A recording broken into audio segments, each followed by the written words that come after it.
സമാധാനമായിട്ട് പഠിക്കുവാൻ ദൈവം ഒരവസരം കൂടെ ദൈവം നമുക്ക് ഒരുക്കി തന്നല്ലോ. അതിനായിട്ട് ജോയിൻ ചെയ്തിരിക്കുന്ന എല്ലാ പ്രിയപ്പെട്ടവരെയും ഞാൻ സ്വാഗതം ചെയ്യുന്നു. പ്രത്യേകാൽ ഇന്ന് പുതുതായിട്ട് പ്രാരംഭമായിട്ട് ജോയിൻ ചെയ്തിരിക്കുന്ന പ്രിയപ്പെട്ടവരെയും ഒരു പ്രാവശ്യം കൂടെ സ്വാഗതം ചെയ്യുന്നു. ഇന്ന് നമ്മൾ പഠിക്കാൻ പോകുന്ന ടോപ്പിക് എന്ന് പറയുന്നത് വിവിധ പ്രായത്തിലുള്ളവർക്കുള്ള കൗൺസിലിംഗ്. വിവിധ പ്രായത്തിലുള്ളവർക്കുള്ള കൗൺസിലിംഗ്. കഴിഞ്ഞ ക്ലാസ്സിന് നമ്മൾ കൗൺസിലിങ്ങിന്റെ സങ്കല്പങ്ങൾ, തത്വങ്ങൾ, അതുപോലെ തന്നെ കൗൺസിലിങ്ങിന് സഹായമാകുന്ന വിഷയങ്ങൾ, എന്താണ് കൗൺസിലിംഗ്, എന്താണ് പാസ്റ്ററൽ കൗൺസിലിംഗ്, അതിനു മുമ്പായിട്ട് ആരാണ് പാസ്റ്ററുടെ യോഗ്യതകൾ എന്നീ കാര്യങ്ങളാണ് നമ്മൾ പഠിക്കാനായിട്ടിടയായത്.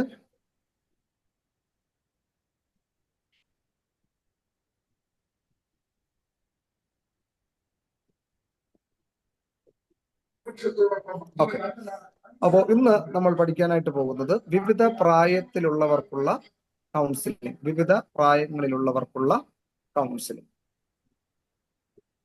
അപ്പോ കൗൺസിലിംഗ് എല്ലാ പ്രായത്തിലുള്ളവർക്കും ആവശ്യമാണ് എന്നുള്ളത് നമ്മൾ മനസ്സിലാക്കപ്പെടുവാനായിട്ടിടയായി. കൗൺസിലിംഗ് ആർക്കാണ്?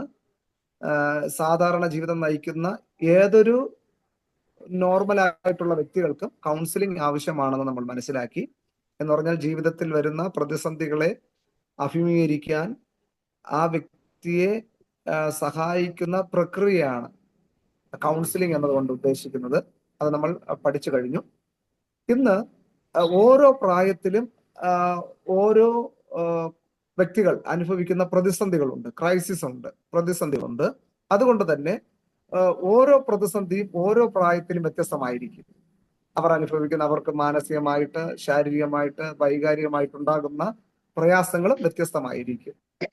അപ്പോൾ അതിനെക്കുറിച്ചാണ് നമ്മൾ ഇന്ന് പഠിക്കാനായിട്ട് പോകുന്നത്. പ്രത്യേകിച്ച് ശുശ്രൂഷയിൽ നിൽക്കുന്നവർക്കും ഈ കൗൺസിലിംഗ് ഫീൽഡിൽ നിൽക്കാനായിട്ട് ആഗ്രഹിക്കുന്നവർക്കും ഈ ടോപ്പിക്ക് വളരെ സഹായകരമായി തീരും.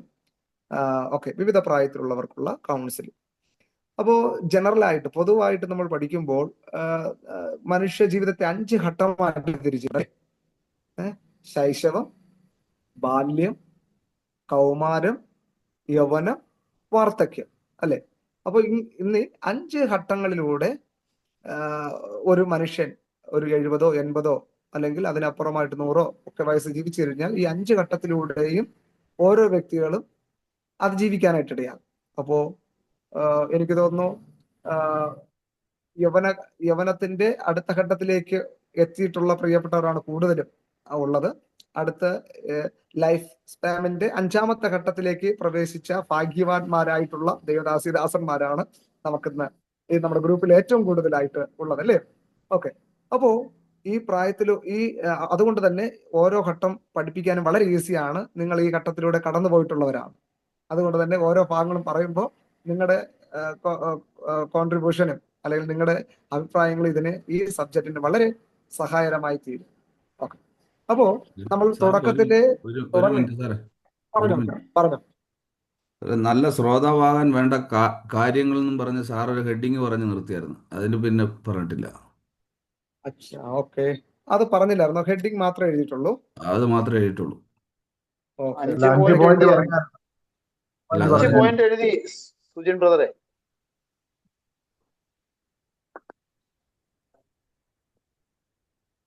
5 പോയിന്റ്. ഓക്കെ, ഞാൻ വേണമെങ്കിൽ ഒന്ന് റിപ്പീറ്റ് ചെയ്യാം. അല്ല, ഓക്കെ,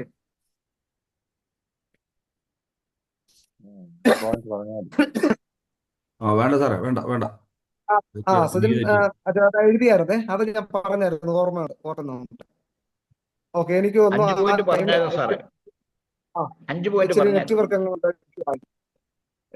ഓക്കെ, ശരി. ഓക്കെ, നിങ്ങളിപ്പോ പറയുന്നത് ലെക്ചർ നോട്ടായിട്ട് കേൾക്കുന്ന കാര്യങ്ങൾ എഴുതുക. എനിവേ, ഞാനത് നോട്ട് നിങ്ങൾക്ക് PDF ആയിട്ട് അയച്ചു തരും. എനിക്ക് തോന്നുന്നു അടുത്ത ആഴ്ചയും കൂടെ ആകുമ്പോൾ നമ്മുടെ ഈ കോഴ്സിന്റെ ലാസ്റ്റ് ക്ലാസ് ആയിരിക്കും. ദൈവമാണെങ്കിൽ അതിന്റെ അടുത്ത ആഴ്ച ഒരു ചെറിയ ടെസ്റ്റ് പോലെ, അത് ഏത് രീതിയിലാണ് കണ്ടക്ട് ചെയ്യുന്നതെന്ന് ഓഫീസുമായിട്ട് ബന്ധപ്പെട്ടെങ്കിലേ അറിയാൻ പറ്റുള്ളൂ. നിങ്ങൾക്കൊരു ഗ്രേഡ് തരാനായിട്ട്. നിങ്ങൾ പണ്ട് പരീക്ഷ എഴുതിയതുപോലെ ടെൻഷൻ ഒന്നും അടിക്കേണ്ട കാര്യമില്ല. അതുകൊണ്ട് ഓക്കെ, ജസ്റ്റ് ഒരു ക്ലാസ് ടെസ്റ്റ്, അത് ഓപ്പൺ ടെസ്റ്റ് ആയിരിക്കും, ഓപ്പൺ എക്സാം ആയിരിക്കും. അതിനു മുമ്പ് ഞാൻ PDF നോട്ട് നിങ്ങൾക്ക് ഓറലാണോ? Okay okay. അത് ഏതാ നിങ്ങൾക്ക് സൗകര്യം എന്നുള്ളത് ഓഫീസിൽ അറിയിച്ചു കഴിഞ്ഞാൽ അതിന് പ്രകാരം നിങ്ങളുടെ ചോയ്സ്. ഓക്കെ ഓക്കെ, ചോയ്സ് നിങ്ങളുടേതാണ്. ഓക്കെ, എനിവേ അപ്പോൾ അടുത്ത ആഴ്ച ആയിരിക്കും നമുക്ക് ലാസ്റ്റ് ക്ലാസ്. അപ്പോൾ അത്രയും വേഗം നമുക്ക് പഠിപ്പിച്ച് തീർന്നു കഴിഞ്ഞാൽ അത് ചെയ്യാം.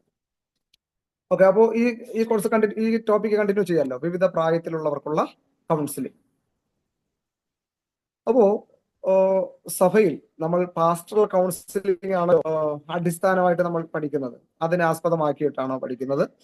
അപ്പോൾ തന്നെ ഒരു സഭയിൽ അല്ലെങ്കിൽ നമ്മുടെ കൂട്ടായ്മയിൽ നമ്മളായിരിക്കുന്ന മേഖലയിൽ വ്യത്യസ്ത പ്രായത്തിലുള്ള വ്യക്തികളെ നമ്മൾ അഭിമുഖീകരിക്കേണ്ടതായിട്ടുണ്ട്, അല്ലെ? നമ്മൾ ഓഫീസിലായാണെങ്കിലും പിന്നെ സഭയിലാണെങ്കിലും നമ്മൾ ശുശ്രൂഷ ചെയ്യുന്ന മിനിസ്ട്രി ഫീൽഡിലാണെങ്കിലും വ്യത്യസ്ത പ്രായത്തിലുള്ള ഈ ശൈശവം മുതൽ വാർദ്ധക്യത്തിലുള്ള വ്യക്തികളെ വരെ നമ്മൾ കൈകാര്യം ചെയ്യേണ്ടതായിട്ടുണ്ട്. അതുകൊണ്ട് തന്നെ ഓരോ പാസ്റ്ററൽ കൗൺസിലറും ഓരോ ഇടയ ഉപബോധകനും അറിഞ്ഞിരിക്കേണ്ടുന്ന ഓരോ വ്യത്യസ്ത പ്രായത്തിലുള്ള പ്രതിസന്ധികളെ ഒരു പാസ്റ്ററൽ കൗൺസിലർ അറിഞ്ഞിരിക്കണം. ഒരു ശിശുവിൻ്റെതായിട്ടുള്ള മാനസികാവസ്ഥയല്ല ഒരു കൗമാര പ്രായത്തിലെത്തിയ കുഞ്ഞിൻ ഉള്ളത്. ഒരു കൗമാരത്തിലുള്ള പ്രതിസന്ധിയല്ല യൗവനത്തിലേക്ക് പ്രവേശിച്ചിരിക്കുന്നവർക്ക്, അല്ലെ? ഞാൻ പറയുന്നത് ഒരു ശിശു മുതൽ വാർദ്ധക്യത്തിലുള്ള പ്രിയപ്പെട്ടവർക്ക് പോലും പ്രതിസന്ധി ഉണ്ട് എന്നുള്ളതാണ്. പക്ഷെ വ്യത്യസ്തകരമായിട്ടുള്ള പ്രതിസന്ധികളാണ്, വ്യത്യസ്തകരമായിട്ടുള്ള ക്രൈസിസ് ആണ്. ഒരു പാസ്റ്റർ എന്ന നിലയിൽ, ഒരു ലീഡർ എന്ന നിലയിൽ, ഒരു അധ്യാപകൻ എന്ന നിലയിൽ അത് നമ്മൾ തരംതിരിച്ച് മനസ്സിലാക്കിയില്ല എന്നുണ്ടെങ്കിൽ നമ്മൾ ആ ശുശ്രൂഷയിൽ നമ്മൾ പരാജയപ്പെട്ടു പോകും. ഓക്കെ, അപ്പോ ഓരോ പ്രായത്തിലുള്ളവർക്കുമുള്ള പ്രയാസങ്ങൾ, പ്രശ്നങ്ങൾ വ്യത്യസ്തമായിരിക്കും. അതുകൊണ്ട് തന്നെ എല്ലാവരെയും ഒരേ രീതിയിൽ കൗൺസിലിംഗ് ചെയ്യാനായിട്ട് കഴിയുകയില്ല, അല്ലെ? ഇപ്പോ നമ്മുടെ ഈ ഗ്രൂപ്പിൽ തന്നെ ആരെങ്കിലും ചിൽഡ്രൻസ് മിനിസ്റ്റർ ചെയ്യുന്ന ആരെങ്കിലും ഉണ്ടോ? കുഞ്ഞുങ്ങളുടെ ഇടയിൽ പ്രവർത്തിക്കുന്ന ആരെങ്കിലും ഉണ്ടോ? ഓക്കെ, ആരാന്നോ? സ്കൂള് പഠിപ്പിക്കുന്നുണ്ട്. Okay, Sunday school. Okay, Sunday സ്കൂളും നമ്മുടെ ഓരോ കുഞ്ഞുങ്ങളുടെ ഓക്കെ, സൺഡേ സ്കൂൾ അധ്യാപകർക്കും ഇത് മനസ്സിലാകാനായിട്ട് ഉള്ള ഒരു ടോപ്പിക്കാണ്. അപ്പോൾ പ്രത്യേകിച്ച് ചിൽഡ്രൻസ് മിനിസ്റ്റർ ചെയ്യുന്നവർ പ്രത്യേകമായിട്ടുള്ള ട്രെയിനിങ് ഉണ്ട്, അല്ലേ? അത് ഇതുപോലുള്ള ഒരു ബൈബിൾ ട്രെയിനിങ് അല്ല, അല്ലെങ്കിൽ വ്യത്യസ്തമായിട്ടുള്ള ഒരു ട്രെയിനിങ് ആണ് അവർക്ക് നൽകുന്നത്. ശിശുക്കളുടെ മനഃശാസ്ത്രം, അവരുടേതായിട്ടുള്ള മാനസിക നില ഒക്കെ മനസ്സിലാക്കി അവരെ എങ്കിൽ മാത്രമേ ആ ശുശ്രൂഷ അല്ലെങ്കിൽ ചിൽഡ്രൻസ് മിനിസ്ട്രിയിലുള്ള ശുശ്രൂഷ വളരെ ഫലപ്രദമായി തീരുകയുള്ളൂ എന്നുള്ളതാണ്. അപ്പോൾ ഒന്നാമതായി നമ്മൾ മനസ്സിലാക്കേണ്ടത്, ഓരോ പ്രായത്തിലും ഒരു കുഞ്ഞ് ഈ അമ്മയുടെ ഉദരത്തിൽ നിന്ന് പുറത്ത് വരുമ്പോൾ അതുമുതൽ വാർദ്ധക്യത്തിൽ അല്ലെങ്കിൽ മരണാവസ്ഥയിലായിരിക്കുന്ന ഒരു വ്യക്തിക്കും ജീവിതത്തിന്റെ എല്ലാ ഘട്ടങ്ങളിലും പ്രതിസന്ധി ഉണ്ട് എന്നുള്ള കാര്യം നമ്മൾ മനസ്സിലാക്കും. അപ്പൊ മുതിർന്നവർ ചിലപ്പോഴൊക്കെ പറയും, അല്ലെ, നീ കുഞ്ഞല്ലേ, പഠിക്കുന്ന നിനക്ക് എന്തോ അറിയണം, അല്ലെ? അപ്പോൾ നമ്മളത് ചിലപ്പോൾ അല്ല കാഷ്വലായിട്ട് പറയുന്നതായിരിക്കാം. നിനക്ക് എന്തോ അറിയണം, സ്കൂളിൽ പോകണം, പിന്നെ അപ്പനും അമ്മയും ഉണ്ടാക്കി വെക്കുന്നത് കഴിക്കണം, അല്ലെങ്കിൽ അവർ എന്തെങ്കിലും ആവശ്യം വരുമ്പോൾ നീ ഓർഡർ ചെയ്താൽ മതി, അത് വീട്ടിലെത്തുന്നു, എന്താ അറിയണം, അല്ലേ? പക്ഷേ അവർക്കും അവരുടേതായ പ്രതിസന്ധി ഉണ്ട് എന്നുള്ളത് ഒരു ലീഡർ എന്ന നിലയിൽ, ഒരു സൺഡേ സ്കൂൾ അധ്യാപകൻ എന്ന നിലയിൽ, അല്ലെങ്കിൽ ഒരു ശുശ്രൂഷകൻ എന്ന നിലയിൽ നമ്മൾ അറിഞ്ഞിരിക്കണം. അപ്പൊ അതുകൊണ്ട് തന്നെ ഒരേ രീതിയിലുള്ള കൗൺസിലിംഗ് ഒരിക്കലും ഫലവത്തായി തീരത്തില്ല. ആ ഓരോ ഘട്ടത്തിലുള്ള പ്രിയപ്പെട്ടവരുടെ മാനസികാവസ്ഥ മനസ്സിലാക്കി എങ്കിൽ മാത്രമേ ആ കൗൺസിലിംഗ് വളരെ ഫലപ്രദമായി തീരുകയുള്ളൂ എന്നുള്ളതാണ് നമ്മൾ മനസ്സിലാക്കേണ്ട മറ്റൊരു ഘട്ടം. അപ്പോ അതുകൊണ്ട് ഓരോ പ്രായത്തിലുള്ളവരുടെയും മാനസിക നിലയും മനോഭാവങ്ങളും ആഗ്രഹങ്ങളും അഭിലാഷങ്ങളുമെല്ലാം ഒരു കൗൺസിലർ പാസ്റ്റർ അറിഞ്ഞിരിക്കണം. പ്രായഭേദമന്യേ ഏവർക്കും അനുഭവപ്പെടുന്ന മാനസികവും ശാരീരികവുമായ ആവശ്യങ്ങൾക്ക് പുറമെ പ്രായത്തിനനുസരിച്ചുള്ള ചില ആവശ്യങ്ങളും ജീവിതത്തിൽ ഉണ്ടാകാറുണ്ട്. ആ സെന്റൻസ് വേണമെങ്കിൽ നിങ്ങൾക്ക് അത് നോട്ട് ചെയ്യാം. പ്രായഭേദമന്യേ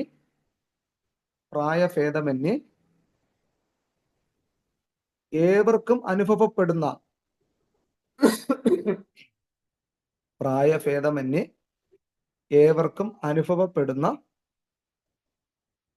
മാനസികവും ശാരീരികവുമായ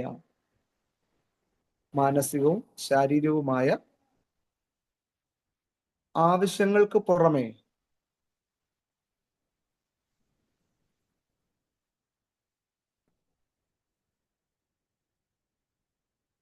ആവശ്യങ്ങൾക്ക് പുറമെ പ്രായത്തിനനുസരിച്ചുള്ള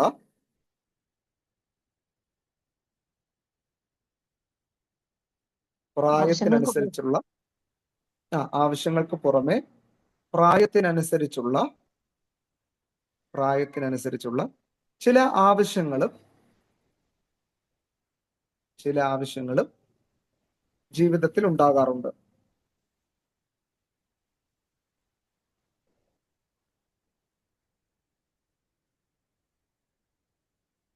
ഓക്കെ, അപ്പോ പ്രായഭേദമന്യേ ഏവർക്കും അനുഭവപ്പെടുന്ന മാനസികവും ശാരീരികവുമായ ആവശ്യങ്ങൾക്ക് പുറമെ പ്രായത്തിനനുസരിച്ചുള്ള ചില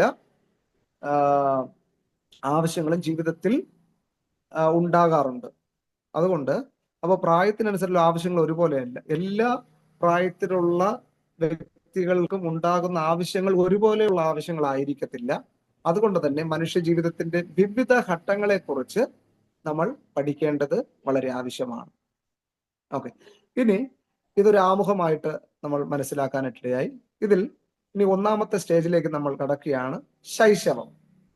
സൈഡ് ഹെഡിങ് ആയിട്ട് എഴുതാം, ശൈശവ പ്രായം.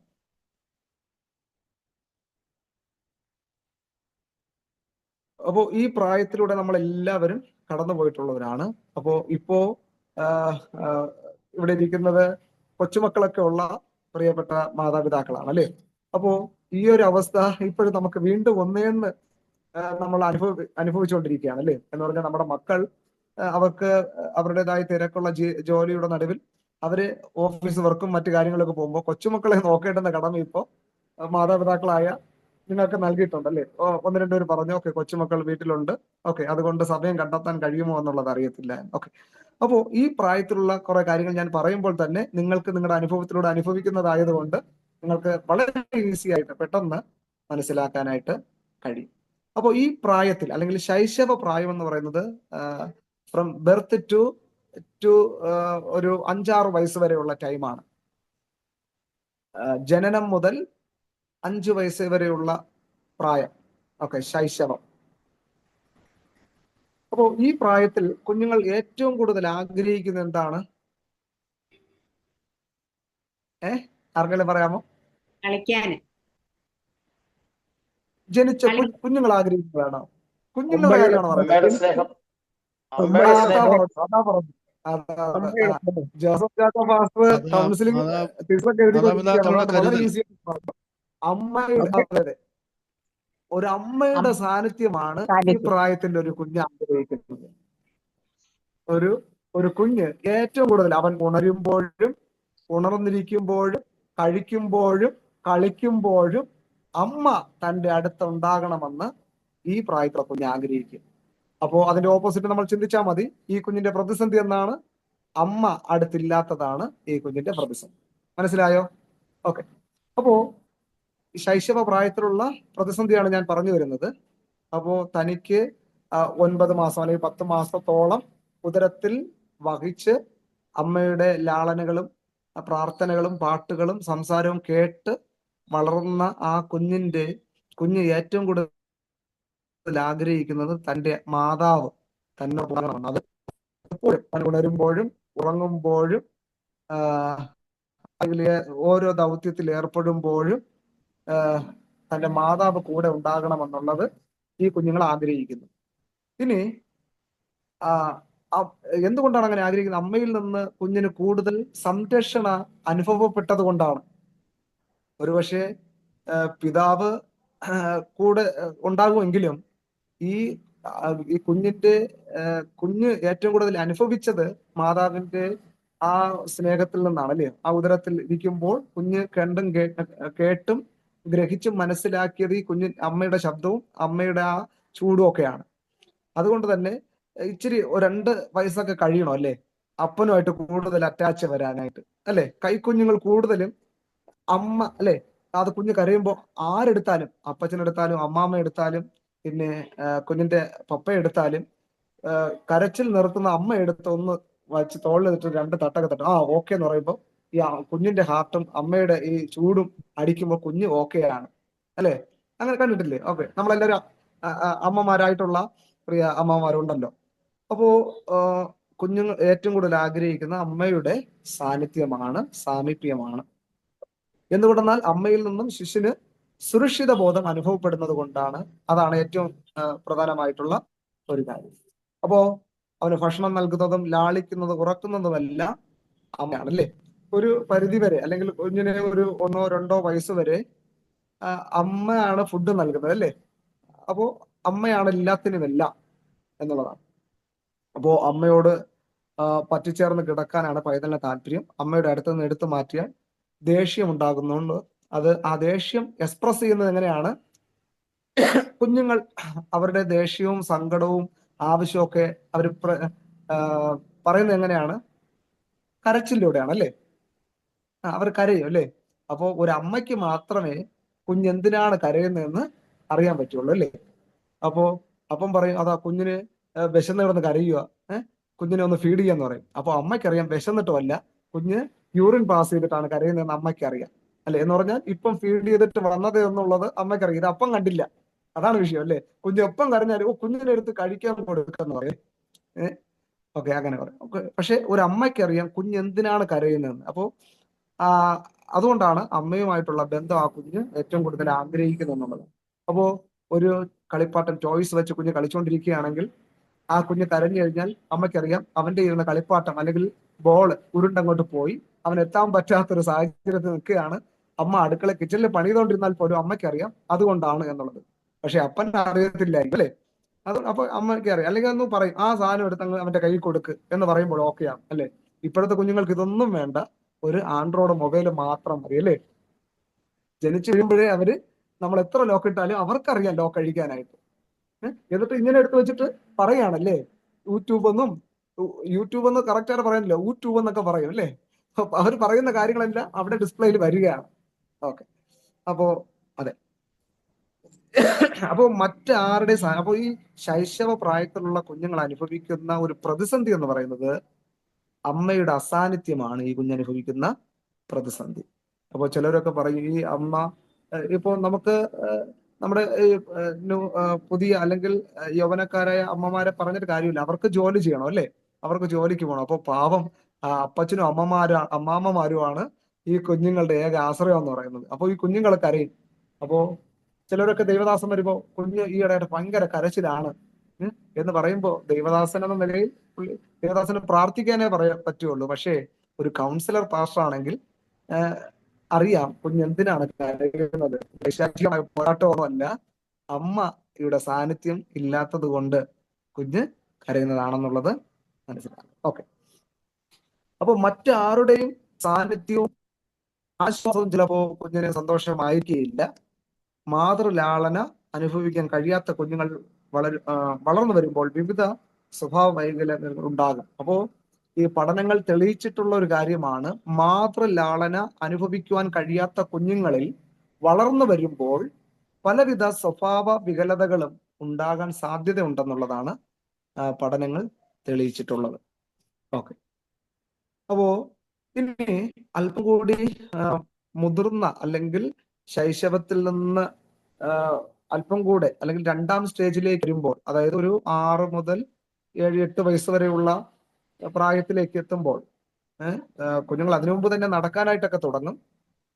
സ്വന്തം നേട്ടങ്ങൾ രസിക്കാനും അഭിമാനിക്കാനും ഒക്കെ തുടങ്ങുള്ളേ. ഒരു 2 വയസ്സ് വരെയൊക്കെ ആവുമ്പോൾ ആൺകുഞ്ഞുങ്ങളെ സംബന്ധിച്ചിടത്തോളം ഇവര് സാഹസ്യം കാണിക്കാൻ കൂടുതൽ ആഗ്രഹിക്കുന്ന കുഞ്ഞുങ്ങളാണ്, അല്ലേ?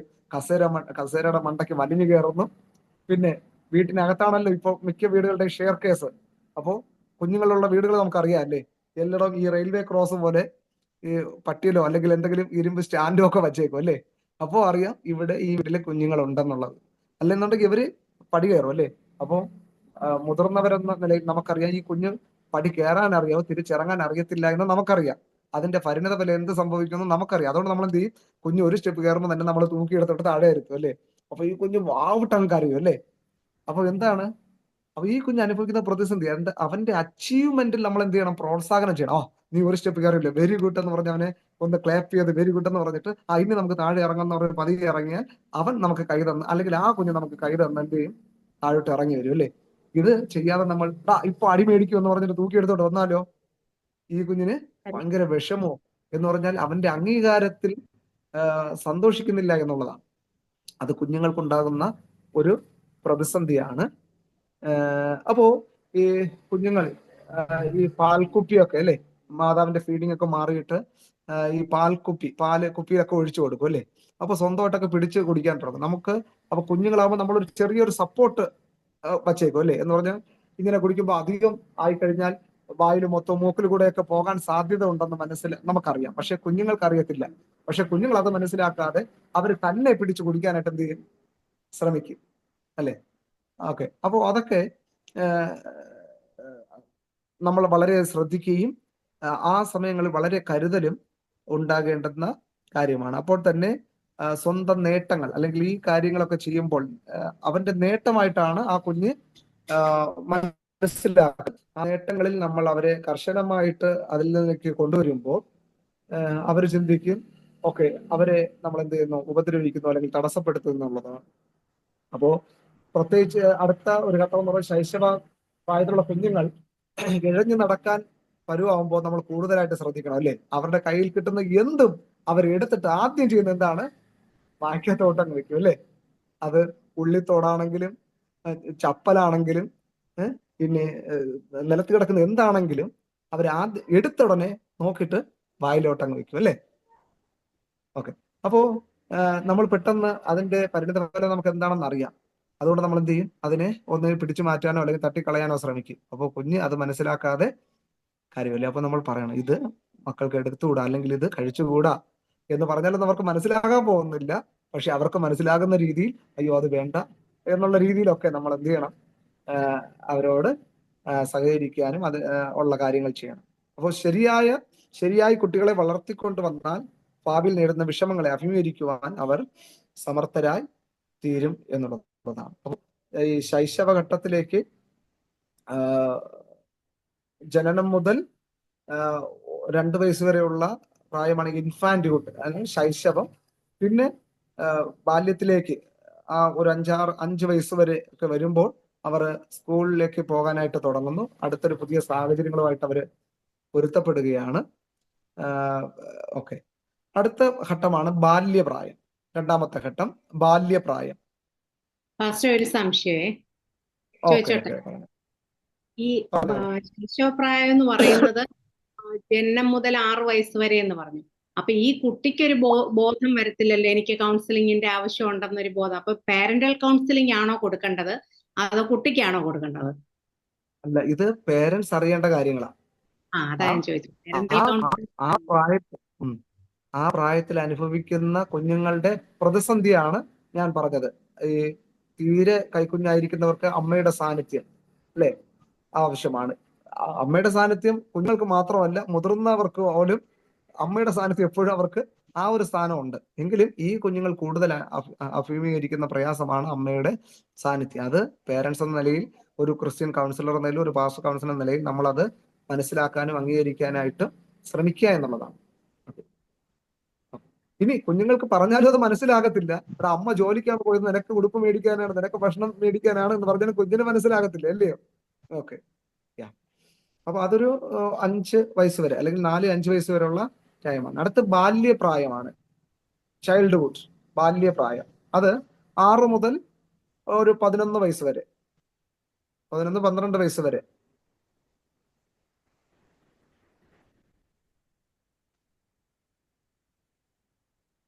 അപ്പോൾ ഈ ബാല്യപ്രായം എന്ന് പറയുന്നത് മാതാപിതാക്കളിൽ നിന്നും ബാലികമാർ സ്വതന്ത്രരാകുവാനായിട്ട് ആഗ്രഹിക്കുന്നു.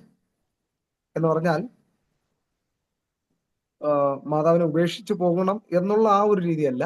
അവര് ചിലപ്പോൾ ഈ 5 വയസ്സ് വരെ അല്ലെങ്കിൽ 6 വയസ്സ് വരെ മാതാപിതാക്കളാണ് അവർക്ക് യൂണിഫോം ഇട്ടുകൊടുക്കുന്നത്, അല്ലെങ്കിൽ ഡ്രസ്സ്, ഓരോ ഫംഗ്ഷന് ആവശ്യമായിട്ടുള്ള ഡ്രസ്സ് നമ്മൾ സെലക്ട് ചെയ്ത് ഇട്ടുകൊടുക്കും അല്ലേ. അപ്പൊ ഈ 6 വയസ്സ് അല്ലെങ്കിൽ സ്കൂൾ പോകാൻ തുടങ്ങുന്ന സമയമാണ് അല്ലെ. 6 വയസ്സാകുമ്പോൾ 1-ാം ക്ലാസ്സിൽ അല്ലേ, നമ്മുടെ സംസ്കാരം അനുസരിച്ച്. അപ്പോ ഈ വ്യക്തി ഭവനത്തിൽ നിന്നും കണ്ട ശീലങ്ങളെക്കാൾ അപ്പുറമായിട്ട് സ്കൂളിൽ വ്യത്യസ്ത മുഖങ്ങൾ, വ്യത്യസ്ത കുടുംബത്തിൽ നിന്ന് ജനിച്ചു വളർന്ന കുഞ്ഞുങ്ങൾ, അവർ വ്യത്യസ്തമായ ഹെയർ സ്റ്റൈൽ, അതുപോലെ തന്നെ വസ്ത്രധാരണം ഒക്കെ ഇട്ട് വരുമ്പോ അവര് നോക്കാനും അനുകരിക്കാനായിട്ടൊക്കെ ആഗ്രഹിക്കുന്ന സമയങ്ങളാണ് അല്ലേ. അപ്പോൾ എന്ത് ചെയ്യും? അവർ സ്വയമായിട്ട് വസ്ത്രങ്ങൾ ഇടാനായിട്ട് ആഗ്രഹിക്കും. അപ്പോൾ തന്നെ കുഞ്ഞുങ്ങൾ, ഈ മാതാപിതാക്കൾ കുഞ്ഞുങ്ങളെ കുളിപ്പിക്കും, എന്നാൽ അവർ സ്വന്തമായിട്ട് കുളിക്കാനായിട്ടൊക്കെ ആഗ്രഹിക്കും. പക്ഷെ നമുക്കറിയാം, ഇവർ കുളിച്ചിട്ട് വന്നു കഴിഞ്ഞാൽ നേരെ അഴുക്കൊന്നും പോകത്തില്ല എന്ന് നമ്മൾ കരുതി നമ്മളൊരു ശ്രദ്ധ അവർക്ക് നൽകും, അല്ലേ? ഓക്കെ, വസ്ത്രങ്ങൾ സ്വയം തിരഞ്ഞെടുക്കുവാനും ഓരോ സമയത്ത് ധരിക്കേണ്ട വസ്ത്രങ്ങൾ സ്വയം തീരുമാനിക്കുന്ന നിർബന്ധം പിടിക്കും. അപ്പോ ഏതെങ്കിലും ഫംഗ്ഷന് പോയിട്ട് വന്നുടനെ മാതാപിതാക്കൾ പറയും, ഓക്കെ, ഈ വസ്ത്രം മാറ്റിയിട്ട് വേറെ, അല്ലെങ്കിൽ ഭവനത്തിൽ ഇടുന്ന വസ്ത്രം ഇടാൻ പറയും, അല്ലേ? അപ്പൊ കുഞ്ഞ് അത് തന്നെ ഇട്ടുകൊണ്ട് തിരിയാനാണല്ലേ. അപ്പോ ഓക്കെ, അങ്ങനെയുള്ള കാര്യങ്ങൾ ഉണ്ട്. പിന്നെ ശാരീരിക വളർച്ചയോടൊപ്പം അവനിൽ വൈകാരിക പ്രവർത്തനങ്ങൾ ഉണ്ടാകുന്ന പ്രായമാണ്. ഈ 5-6 വയസ്സ് വരെ ഭവനവുമായിട്ടുള്ള അന്തരീക്ഷത്തിൽ ജനിച്ചു വളർന്നു. എന്നാൽ ഇനി ബാല്യത്തിലേക്ക് കിടക്കുമ്പോൾ 6-7 വയസ്സാകുമ്പോൾ സ്കൂളിൽ പോകുന്നു. ചിലപ്പോ ആ ഒരു അമ്മയിൽ നിന്നുള്ള സ്നേഹത്തിൽ നിന്ന് അവരുടെ അധ്യാപകരായിരിക്കും അവരുടെ അടുത്തൊരു റോൾ മോഡൽ. കുഞ്ഞുങ്ങളൊക്കെ പറയുമല്ലോ, എനിക്ക് എന്റെ ടീച്ചറെ പോലെ ആയാൽ മതി. ടീച്ചറിനെ കുറിച്ചുള്ള കാര്യങ്ങളൊക്കെ വീട്ടിൽ വന്ന് പറയും, അല്ലേ? അപ്പൊ അമ്മയ്ക്ക് സ്വാഭാവികമായിട്ട് വിഷമം തോന്നും. ഇതുവരെ ഞാൻ ജനിപ്പിച്ച് വളർത്തിയ കുഞ്ഞ് അല്ലെങ്കിൽ എന്നോട് എന്റെ കാര്യങ്ങൾ മാത്രമേ പറയാറുള്ളൂ. ഇപ്പൊ സ്കൂളിൽ പോയെന്ന് പറഞ്ഞ് ടീച്ചറിന്റെ കാര്യം മാത്രമേ പറയാനുള്ളൂ. അതുകൊണ്ട് ടീച്ചർ പറയുന്നത് എന്തും കേൾക്കും. പഠിക്കാൻ പറഞ്ഞാൽ പഠിക്കും, ഹോംവർക്ക് ചെയ്യാൻ പറഞ്ഞാൽ ചെയ്യും, അല്ലേ? അപ്പോൾ ആ ഒരു റോൾ മോഡൽ എടുക്കുന്ന ഒരു ടൈമാണ്.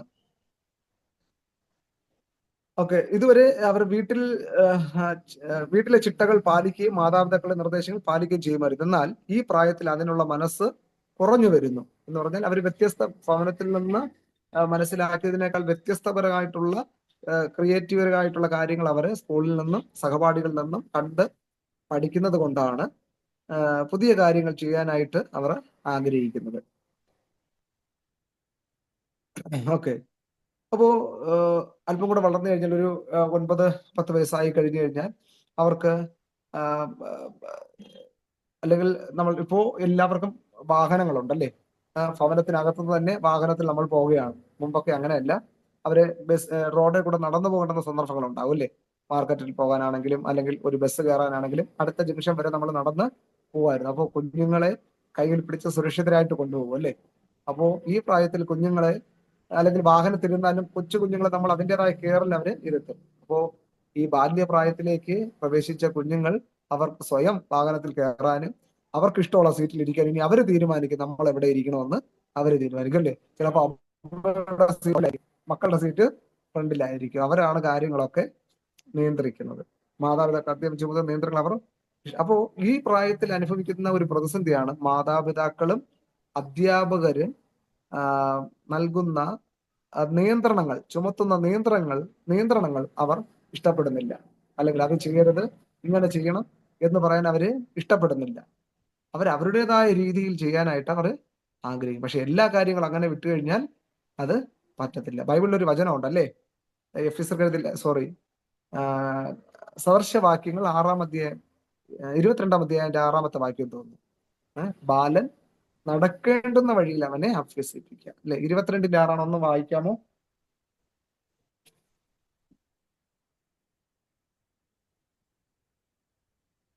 ബാലൻ നടക്കേണ്ടുന്ന വഴിയിൽ അവനെ അഭ്യസിപ്പിക്കുക, അവൻ വൃദ്ധനായാലും അത് വിട്ടുമാറുകയില്ല. ഓക്കെ, അപ്പോ അതാണ് അവിടെ നാം വായിക്കുന്നത്. ഇംഗ്ലീഷിൽ അത് വായിക്കുന്നത് ഇപ്രകാരമാണ്.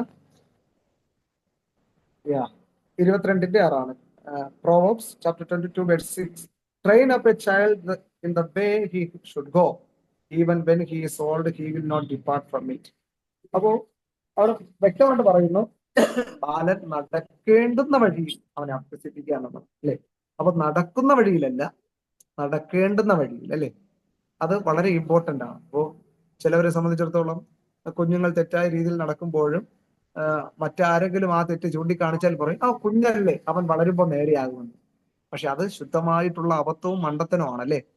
പക്ഷെ ഒരു തെറ്റ് ചെയ്തു കഴിഞ്ഞാൽ അത് ആ കുഞ്ഞിനെ അപ്പോഴേ വടിയെടുത്ത് ശാസിക്കാനല്ല പറയുന്നത്, അവരെ പറഞ്ഞ് മനസ്സിലാക്കി അത് തെറ്റാണ്, ഈ രീതിയിലുള്ള കാര്യങ്ങളാണ് ശരിയെന്ന് അവരെ ബോധ്യപ്പെടുത്തണം, അല്ലെ? ബോധ്യപ്പെടുത്തണം, അത് ട്രെയിൻ ചെയ്യണം. അതല്ല ശരി, ഇതാണ് കറക്റ്റ് എന്നുള്ളത് രീതിയിൽ അവരെ ട്രെയിൻ ചെയ്യണം. അതാണ് ബൈബിൾ വളരെ വ്യക്തമായിട്ട് പറയുന്നത്. ബാലൻ നടക്കേണ്ടുന്ന വഴിയിൽ, അത് വളരെ ഇമ്പോർട്ടന്റ് ആണ്. നടക്കേണ്ടുന്ന വഴിയിൽ അവനെ അഭ്യസിക്കുക, അവൻ പിന്നെ അത് വൃത്തനായാലും അത് വിട്ടുമാറുകയില്ല. അപ്പോ ഈ മനഃശാസ്ത്ര വീക്ഷണത്തിൽ ഒരു കുഞ്ഞിന്റെ ബ്രെയിൻ അല്ലെങ്കിൽ ബ്രെയിൻ വളരുന്നത് 80% വളർച്ച പ്രാപിക്കുന്നത് ആ കുഞ്ഞ് 5 വയസ്സ് വരെ ആകുമ്പോഴേക്കും ഏകദേശം 80% വളർച്ച ആകുമെന്ന്. പിന്നെ ഉള്ള 20%ആണ് 80, 90, 100 ഒക്കെ വയസ്സ് ജീവിച്ചിരുന്നാൽ പിന്നെ ഡെവലപ്പ് ആകുന്നത് 20% മാത്രമാണ്. അപ്പോ 80% വളർച്ച പ്രാപിക്കുന്നത് ഒരു കുഞ്ഞ് ജനിച്ച് 5 വയസ്സാകുന്നിടത്തോളം 5 വയസ്സാകുമ്പോഴേക്കും 80% ബ്രെയിൻ വളർച്ച വലുതാണ്. അപ്പോ ഈ കുഞ്ഞിന്റെ ബ്രെയിൻ അല്ലെങ്കിൽ ഹൃദയം എന്ന് പറയുന്ന ഒരു തുറന്ന ഒരു നോട്ട്ബുക്ക് പോലെയാണ്, ഒന്നും എഴുതാത്ത ഒരു നോട്ട്ബുക്ക് പോലെയാണ്. എന്ത് നമ്മൾ വരയ്ക്കുന്നു അത് അവിടെ പതിയാനായിട്ട് ഇടയാകുമെന്നുള്ളത്. അപ്പോ അവരെ കൂടുതൽ ബൈബിൾ പഠിപ്പിക്കുന്നുണ്ടെങ്കിൽ, അതുകൊണ്ടാണ് നമ്മൾ പലരും കണ്ടിട്ടില്ലയോ 5ഉം 6ഉം വയസ്സായ കുഞ്ഞുങ്ങൾ 119 സങ്കീർത്തനം 10-15 മിനിറ്റ് കൊണ്ട് അവർ പറയുന്നത് കേട്ടിട്ടുണ്ടോ? ഓക്കെ, അതാണ് അവർ എന്ത് പഠിച്ചാലും അവർക്ക് മെമ്മറി സ്റ്റോർ ചെയ്യാനായിട്ടുള്ള കപ്പാസിറ്റി അവർക്കുണ്ടെന്നുള്ളത്. അപ്പോൾ 119 സങ്കീർത്തനം പറയുന്ന 15 മിനിറ്റ് കൊണ്ട് 100ഉം 150 വാക്യങ്ങൾ അവർ ഈ താലന്ത് പരിശോധന സമയത്ത് ഇപ്പൊ ജഡ്ജസ് ആയിട്ടൊക്കെ പോയതുകൊണ്ട് എനിക്കറിയാം, 15 മിനിറ്റ് കൊണ്ട് കുഞ്ഞുങ്ങൾ പ്രൈമറി ഗ്രൂപ്പിലുള്ള 9 വയസ്സിനുള്ള താഴെയുള്ള കുഞ്ഞുങ്ങൾ 15 മിനിറ്റ് കൊണ്ട് ഏകദേശം 150 വചനങ്ങളൊക്കെ പറഞ്ഞു വിത്ത് റെഫറൻസ്. കണ്ടോ, ഞാൻ ഇവരെ അതിശയിച്ചു പോയി അല്ലേ. അവര് നമുക്ക് നോക്കാൻ പോലും സമയം കിട്ടുന്നില്ല. അതുകൊണ്ട് അവരെ എന്ത് ചെയ്യും, പഠിച്ച ഷീറ്റ് ഇഞ്ഞ് കൊണ്ട് തരികയാണ്, അങ്ങനെ ഇത് നോക്കിക്കോ എന്ന് പറഞ്ഞിട്ട് നമ്മളപ്പോൾ ഇതിൽ നോക്കിയാണ് അങ്ങനെ പറഞ്ഞു വിടുക. ഓക്കെ, അപ്പൊ അവരുടെ ആ മെമ്മറി, ദൈവം കൊടുത്ത മെമ്മറി, അവര് എന്താണ് നമ്മൾ കൂടുതൽ ഇൻസെർട്ട് ചെയ്യുന്നത് അത് അവരുടെ മെമ്മറിയിൽ തങ്ങി നിൽക്കും എന്നുള്ളത് മനസ്സിലാക്കുക. അതുകൊണ്ട് ഈ പ്രായത്തിൽ കൂടുതലായിട്ട് വചനങ്ങൾ പഠിപ്പിക്കുവാനും അവരെ ആത്മീയമായ പാതയിലേക്ക് അവരെ നയിക്കാനും ശ്രമിച്ചു കഴിഞ്ഞാൽ ആ ഒരു കാര്യം കൂടുതലായിട്ട് അവരുടെ മെമ്മറിയിൽ ഉണ്ടാകും എന്നുള്ളത് മനസ്സിലാക്കുക. അപ്പോൾ ഈ പ്രായത്തിൽ അനുഭവിക്കുന്ന പ്രതിസന്ധി എന്ന് പറയുന്നത് അധ്യാപകരും മാതാപിതാക്കളും ചുമത്തുന്ന നിയന്ത്രണങ്ങൾ അവർ ഒരിക്കലും ഇഷ്ടപ്പെടുന്നില്ല. അവർ സ്വതന്ത്രമായിട്ട് കാര്യങ്ങൾ തിരഞ്ഞെടുക്കാനായിട്ട് ആഗ്രഹിക്കും. പക്ഷെ അവരുടേതായ രീതിയിൽ നമ്മൾ വിട്ടുകഴിഞ്ഞു കഴിഞ്ഞാൽ അതുകൊണ്ട് അത് ശരിയായ രീതിയിൽ അവരെ ട്രെയിൻ ചെയ്യണം, പരിശീലിപ്പിക്കണം. അതല്ല, ഇതാണ് ശരി. അപ്പോ കുഞ്ഞുങ്ങൾ, ഈ പ്രായത്തിലുള്ള കുഞ്ഞുങ്ങൾ ഷർട്ട് ഇടും അല്ലേ, രണ്ടാമത്തെ ബട്ടൺ മുകളിൽ അങ്ങനെ ഇട്ട് വരുമ്പോഴേക്ക് താഴെ ബട്ടൺ ഇടാൻ കാണത്തില്ല. അപ്പൊ ഷർട്ട് ഇങ്ങനെ തലവത്തന്നെ കറക്റ്റാ. അപ്പൊ നമ്മൾ പറയണം, മോനെ അത് തെറ്റാണെന്ന് പറഞ്ഞു കഴിഞ്ഞാൽ അവരംഗീകരിക്കത്തില്ല. അപ്പോഴെന്ത് ചെയ്യണം, അവനെ സ്നേഹത്തോടെ വിളിച്ചുകൊണ്ട് കണ്ണാടിയുടെ ഫ്രണ്ടിൽ നടത്തണം, മിററിന്റെ ഫ്രണ്ടിൽ. ഇനി മക്കളെ നോക്കിയോ എങ്ങനെയാണെന്ന് പറഞ്ഞു കഴിഞ്ഞാൽ അവൻ നമ്മുടെ മുഖത്ത് നോക്കിയിട്ട് ശരിയാണെന്ന് പറഞ്ഞിട്ട് ഒന്നേന്ന് അഴിച്ചിടും അല്ലേ. അപ്പോൾ പിന്നെ അല്ലെങ്കിൽ പിന്നെ നമ്മൾ കുറ്റപ്പെടുത്തും അല്ലേ, നീ തെറ്റാണ്, നിനക്കൊന്നും അറിയത്തില്ല, ഇതാണ് ഞാൻ ഇട്ടു തരാമെന്ന് പറഞ്ഞു കഴിഞ്ഞാൽ അവന് ദേഷ്യമേ വരത്തുള്ളൂ അല്ലേ. മറ്റത് ഗ്ലാസിന്റെ ഫ്രണ്ടിൽ കൊണ്ടുപോയി കണ്ണാടിയുടെ ഫ്രണ്ടിൽ ഇനി നോക്കിയോ എങ്ങനെയുണ്ടെന്ന് നോക്കിയാൽ അതുപോലെ ഇടാനായിട്ട് ശ്രമിക്കും. ഇനി അടുത്ത് മൂന്നാമത്തെ ഘട്ടം കൗമാരപ്രായം, ടീനേജ് ഗ്രൂപ്പ്. അത് ടീനേജ് 13 to 19, 13 വയസ്സ് മുതൽ ഒരു 20-21 വയസ്സ് വരെയൊക്കെയുള്ള പ്രായം.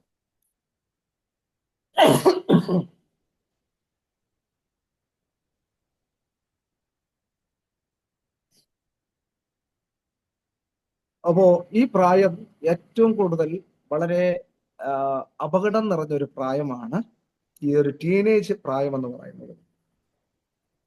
പ്രത്യേകിച്ച് ഒരു 12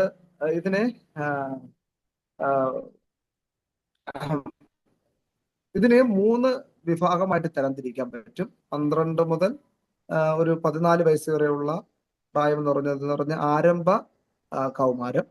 പിന്നെ 14 മുതൽ 17 വയസ്സ് വരെയുള്ള മധ്യ കൗമാരം. 18 മുതൽ 20-21 വയസ്സ് വരെ കൗമാരത്തിന്റെ അവസാന ഘട്ടം എന്ന് പറയുന്നത് late, middle, yearly adolescence, middle adolescence and late adolescence എന്ന് പറയും. ഈ 3 ഗ്രൂപ്പാണ്. അപ്പോൾ ഇതിന്റെ കൗമാരത്തിന്റെ ആദ്യഘട്ടത്തിൽ കുഞ്ഞുങ്ങൾ ശൈശവത്തിൽ നിന്നും ബാല്യത്തിൽ നിന്നും ഒരു ട്രാൻസിഷൻ പീരീഡ് ആണ്, ഒരു സമ്പൂർണ്ണ ഒരു ചേഞ്ച്, വ്യത്യാസം വരുന്ന ഒരു പ്രായമാണ്. ശാരീരികമായും മാനസികമായും വൈകാരികമായിട്ടും ഒക്കെ ഹോർമോണൽ ചേഞ്ചസ് ഉണ്ടാകുന്ന ഒരു ടൈമാണ് ഈ കൗമാര പ്രായം എന്ന് പറയുന്നത്. അപ്പോൾ ഈ പ്രായത്തിലുള്ള പെൺകുട്ടികളും ആൺകുട്ടികളും പരസ്പരം ആകർഷിക്കപ്പെടുന്നു. അപ്പോൾ ഓപ്പോസിറ്റ് രീതിയിലുള്ള അല്ലെങ്കിൽ ആൺകുഞ്ഞുങ്ങൾക്കും പെൺകുഞ്ഞുങ്ങൾക്കും ഒരു പ്രത്യേകമായിട്ടുള്ള ആകർഷണങ്ങൾ ഉണ്ടായി തുടങ്ങുന്ന ഒരു പ്രായമാണ് അത്. മാതാപിതാക്കളുടെ വളർത്തു ദോഷമോ അല്ലെങ്കിൽ മറ്റ് പൈശാചികം പോരാട്ടമോ എന്ന് ചിന്തിക്കേണ്ട, അവരുടേതായിട്ടുള്ള ഹോർമോണൽ ഡെവലപ്പ് ആകുന്നതിന്റെ ഭാഗമായിട്ട് രൂപപ്പെടുന്നു. അങ്ങനെ ഇല്ല എന്നുണ്ടെങ്കിൽ നമ്മൾ പ്രാർത്ഥിക്കേണ്ടതുണ്ട്, അല്ലേ? ഓക്കെ, അങ്ങനെ ഇല്ലെങ്കിൽ മാത്രമേ നമ്മൾ പ്രാർത്ഥിക്കേണ്ടതുള്ളൂ. ഓക്കെ, അപ്പോൾ ഈ പ്രായത്തിൽ പെൺകുഞ്ഞുങ്ങളെ സംബന്ധിച്ച് അവർ മെച്യൂരിറ്റിയിലേക്ക് കടക്കുന്നു, അല്ലെ? മെച്യൂരിറ്റിയിലേക്ക് കടക്കുന്ന പ്രായമാണ്. ആൺകുഞ്ഞുങ്ങളെ സംബന്ധിച്ച് അവരുടെ ശബ്ദത്തിന് ഇടർച്ച ഉണ്ടാകുന്നു, മാറ്റം ഉണ്ടാകുന്നു, പിന്നെ മുഖത്ത് രോമങ്ങൾ വന്നു തുടങ്ങുന്നു. ഇങ്ങനെ ശാരീരിക ഘടനയ്ക്കൊക്കെ മാറ്റം വരുന്ന ഒരു സമയമാണ്. ഇനി ഈ പ്രായത്തിലുള്ള കുഞ്ഞുങ്ങൾ അനുഭവിക്കുന്ന പ്രതിസന്ധി എന്ന് പറയുന്നത് അവർ ചെയ്യുന്നതാണ് ശരി എന്നുള്ളതാണ് അവർ പൂർണ്ണമായിട്ട് ചിന്തിക്കുന്നത്. ഇനി മാതാപിതാക്കൾ അത് തെറ്റാണെന്ന് പറഞ്ഞു കഴിഞ്ഞാൽ മാതാപിതാക്കളോട് ദേഷ്യവും കോപവും ഒക്കെ ഉണ്ടാകും, അല്ലേ? അപ്പൊ നിങ്ങൾക്ക് എന്തറിയോ, എന്റെ സ്നേഹിതൻ അങ്ങനെയല്ലേ പറഞ്ഞത്, അല്ലെങ്കിൽ എന്റെ അധ്യാപകർ അങ്ങനെയല്ലേ പറഞ്ഞത്? മാതാപിതാക്കളെക്കാൾ സുഹൃത്ത് ബന്ധങ്ങൾക്ക് പ്രാധാന്യം കൊടുക്കുന്ന പ്രായമാണ് കൗമാര പ്രായം. ഇനി എന്റെ കൂട്ടുകാരൻ എന്ത് പറഞ്ഞു അതാണ് ശരി, അവൻ തെറ്റാണെങ്കിൽ തെറ്റാണ് പറഞ്ഞെങ്കിലും അതാണ് ശരി. അപ്പോൾ ഈ പ്രായത്തിലുള്ള കുഞ്ഞുങ്ങളുടെ മാതാപിതാക്കൾ അനുഭവിക്കുന്ന പ്രതിസന്ധി എന്ന് പറയുന്നത് അവർക്ക് ഈ പ്രതിസന്ധി മനസ്സിലാക്കാതെ അവര് ഒത്തിരി വൈഷമ്യത്തിലേക്ക് പോകുന്ന മാതാപിതാക്കളെ ഞാൻ കണ്ടിട്ടുണ്ട്. അപ്പോ എന്റെ സഭയിൽ തന്നെ ഒരു ആന്റി പ്രാർത്ഥിച്ചൊരു കാര്യം, എന്റെ മോന് 8ാം ക്ലാസ്സിൽ പഠിക്കുന്നു, അവൻ കഴിഞ്ഞ വർഷം വരെ ഒരു കുഴപ്പമില്ലായിരുന്നു, ഇപ്പൊ 8ാം ക്ലാസ്സിലേക്ക് പ്രവേശിച്ചപ്പോ സാക്ഷി പറഞ്ഞ കാര്യം, എന്റെ സഭയിൽ സാക്ഷി പറഞ്ഞ ഒരു കാര്യം, 8ാം ക്ലാസ്സിലേക്ക് പ്രവേശിച്ചു, എന്തോ അവൻ വീട്ടിൽ പറയുന്നൊന്നും കേൾക്കുന്നില്ല, പിന്നെ പഠിക്കുക മറ്റു കാര്യങ്ങൾക്കൊന്നും പഴയത് താല്പര്യമില്ല. കൗൺസിലിങ്ങിന്റെ ഒരു സ്റ്റുഡന്റ് എന്ന നിലയിൽ എനിക്ക് കാര്യം പിടികിട്ടി എന്താണെന്ന്. പക്ഷെ നമുക്കത് പരസ്യമായിട്ട് പറയാൻ പറ്റത്തില്ലല്ലോ, മറ്റു വിശ്വാസത്തിൽ ഇരിക്കുന്നല്ലോ. അപ്പൊ നമ്മൾ അമ്മാമ്മ സാക്ഷി പറഞ്ഞത് കൊണ്ട് ഓക്കെ പ്രാർത്ഥിച്ചുവെങ്കിലും ഭവന സന്ദർശനത്തിൽ പോയപ്പോൾ കാര്യം മനസ്സിലാക്കി. കുഞ്ഞ് സ്കൂളിൽ പോയിരുന്നു, അച്ഛനും അമ്മയമ്മ ഉണ്ടായിരുന്നു, ഞാനും വൈഫും പറഞ്ഞു, ഈ ഒരു രീതി അവർക്ക് പറഞ്ഞ് മനസ്സിലാക്കി. അപ്പൊ അവർക്ക് ഇച്ചിരി ആശ്വാസമായി. അവരതുവരെ ചിന്തിച്ചത് കുഞ്ഞിന് എന്തോ ദോഷമായിട്ട് എന്തോ ബാധിച്ചിട്ടുണ്ടെന്നുള്ളതാണ് അവർ ചിന്തിച്ച് മനോഭാരത്തോടുകൂടെ സാക്ഷ്യം പറഞ്ഞു. അപ്പോൾ ഈ കാര്യം അവർക്ക് മനസ്സിലാക്കപ്പെടാനായിട്ട്. അപ്പോൾ ഒരു അധ്യാപകൻ എന്ന നിലയിൽ ചിലപ്പോൾ ഇങ്ങനെയുള്ള കുഞ്ഞുങ്ങളെ, കൗമാര പ്രായത്തിലുള്ള കുഞ്ഞുങ്ങളെ നമ്മൾ സൺഡേ സ്കൂൾ പഠിപ്പിക്കുമ്പോഴോ അവർക്ക് എല്ലാ ദിവസവും ചിലപ്പോൾ ഒരുപോലെ അവരുടെ അറ്റൻഷൻ ശ്രദ്ധിച്ചിരിക്കണമെന്നില്ല. ചിലപ്പോൾ പല പ്രതിസന്ധികളായിരിക്കും, അല്ലെ? അപ്പോൾ നമ്മൾ എന്ത് ചെയ്യണം? അവരെ നീ കഴിഞ്ഞ ആഴ്ച നന്നായിട്ട് പഠിച്ചതിൽ ഈ ആഴ്ച എന്ത് പഠിക്കാതെ വന്നെന്ന് പറഞ്ഞ് അവരോട് ദേഷ്യപ്പെട്ട് കഴിഞ്ഞാൽ അവര് പിന്നെ സൺഡേ സ്കൂളിൽ പഠിക്കാൻ വരുമെന്ന് നമ്മൾ ചിന്തിക്കേണ്ട, അല്ലെ? അവരെ മനസ്സിലാക്കുക, ആ പ്രായത്തിന്റെ വൈകല്യതകൾ മനസ്സിലാക്കി നമ്മൾ ശ്രമിച്ചു കഴിഞ്ഞാൽ അവരെ കൂടുതലായിട്ട് അവരുടെ അറ്റൻഷൻ നമുക്ക് നേടാനായിട്ട് കഴിയുമെന്നുള്ളതാണ് മനസ്സിലാക്കേണ്ടത്. അപ്പോ ഈ ഞാൻ പറഞ്ഞല്ലോ, ഈ കൗമാരപ്രായത്തിലുള്ള ആൺകുഞ്ഞുങ്ങളും പെൺകുഞ്ഞുങ്ങളും അവര് പരസ്പരം ആകർഷിക്കപ്പെടുന്ന ഒരു സമയമാണ്. അതുകൊണ്ട് തന്നെ നമ്മൾ അവരെ വീക്ഷിക്കുമ്പോൾ ഒരു അമർഷതയോടുകൂടി അവരെ വീക്ഷിച്ചു കഴിഞ്ഞാൽ അവർക്കത് ഒരു ഇൻഫീരിയറിറ്റി കോംപ്ലക്സ് ഉണ്ടാകാനായിട്ട് സാധ്യതയുണ്ട്, അല്ലേ? അയ്യോ, ഞാൻ ഒരു ആൺകുഞ്ഞ് പെൺകുഞ്ഞിനോട് സംസാരിക്കുന്നത് തെറ്റാണെന്ന് അവര് മനസ്സിലാക്കപ്പെടുവാനായിട്ടിടയാണ്, അല്ലേ? പക്ഷെ നമ്മൾ അവരെ സൗമ്യതയോടുകൂടി അവരെ വീക്ഷിച്ച ശേഷം അവരെ കാര്യങ്ങൾ യഥാസമയം പറഞ്ഞ് മനസ്സിലാക്കി കൊടുക്കുക എന്നുള്ളതാണ് ഒരു അധ്യാപകൻ അല്ലെങ്കിൽ ഒരു പാസ്റ്റർ അല്ലെങ്കിൽ ഒരു വിശ്വാസി എന്ന നിലയിൽ നമുക്ക് ചെയ്യാൻ പറ്റുന്ന ഒരു കാര്യം. ഇനി ഈ പ്രായത്തിലുള്ളവർക്ക് ഒത്തിരി സ്വപ്നങ്ങൾ കാണും, അല്ലേ? അവരുടെ പഠനത്തെക്കുറിച്ച്, അവരുടെ ജോലിയെക്കുറിച്ച്, അവരുടെ ഭാവി ചിന്തകളെക്കുറിച്ച് ഒക്കെ ഒത്തിരി അവര് എന്ത് ചെയ്യും? സ്വപ്നങ്ങൾ കാണുന്ന പ്രായമാണ്. അപ്പോ ഈ സ്വപ്നങ്ങളൊക്കെ ചിലപ്പോൾ മാതാപിതാക്കളുമായിട്ട് നല്ലൊരു ഫ്രണ്ട്ഷിപ്പ് ഉള്ള കുഞ്ഞുങ്ങളാണെങ്കിൽ അവരെന്ത് ചെയ്യും? അമ്മയോടോ അപ്പനോടോ സഹോദരങ്ങളോടോ ഈ സ്വപ്നങ്ങളൊക്കെ ഷെയർ ചെയ്യും, അല്ലേ? അപ്പോ നമ്മൾ അവരെ അടച്ചാക്ഷേപിക്കാതെ എന്ത് ചെയ്യണം? ഓക്കെ, ഇതിനെല്ലാം ഒരു ടൈമുണ്ട്, എല്ലാത്തിനും ഒരു സമയമുണ്ട്, അല്ലേ? ഈ ഒരു സമയം നമ്മൾ പഠിക്കുക. ഈ സ്വപ്നങ്ങൾ സാക്ഷാത്കരിക്കപ്പെടുന്നത് ഇനി ഒരു 10ഓ 15ഓ വർഷം കൂടെ കഴിയുമ്പോഴാണ്. ഈ സ്വപ്നം സാക്ഷാത്കരിക്കണമെങ്കിൽ നമ്മൾ ചെയ്യേണ്ട കർത്തവ്യങ്ങൾ, കാര്യങ്ങൾ ഒക്കെ നമ്മൾ ചെയ്യണം. സഭാപ്രസംഗത്തിൽ പറയുന്നത് പോലെ യൗവനക്കാരെ തന്റെ യൗവനത്തിൽ പ്രശംസിക്കുക, ദുർഘട സമയങ്ങൾ വരുമെന്നും. ഒന്ന് വായിക്കാം സഭാപ്രസംഗി 12ാം അധ്യായം. യൗവനത്തിൽ ശ്രേഷ്ഠനെ ഓർത്തുകൊള്ളുക എന്നുള്ള ഒരു വാക്യമുണ്ട്, അല്ലേ?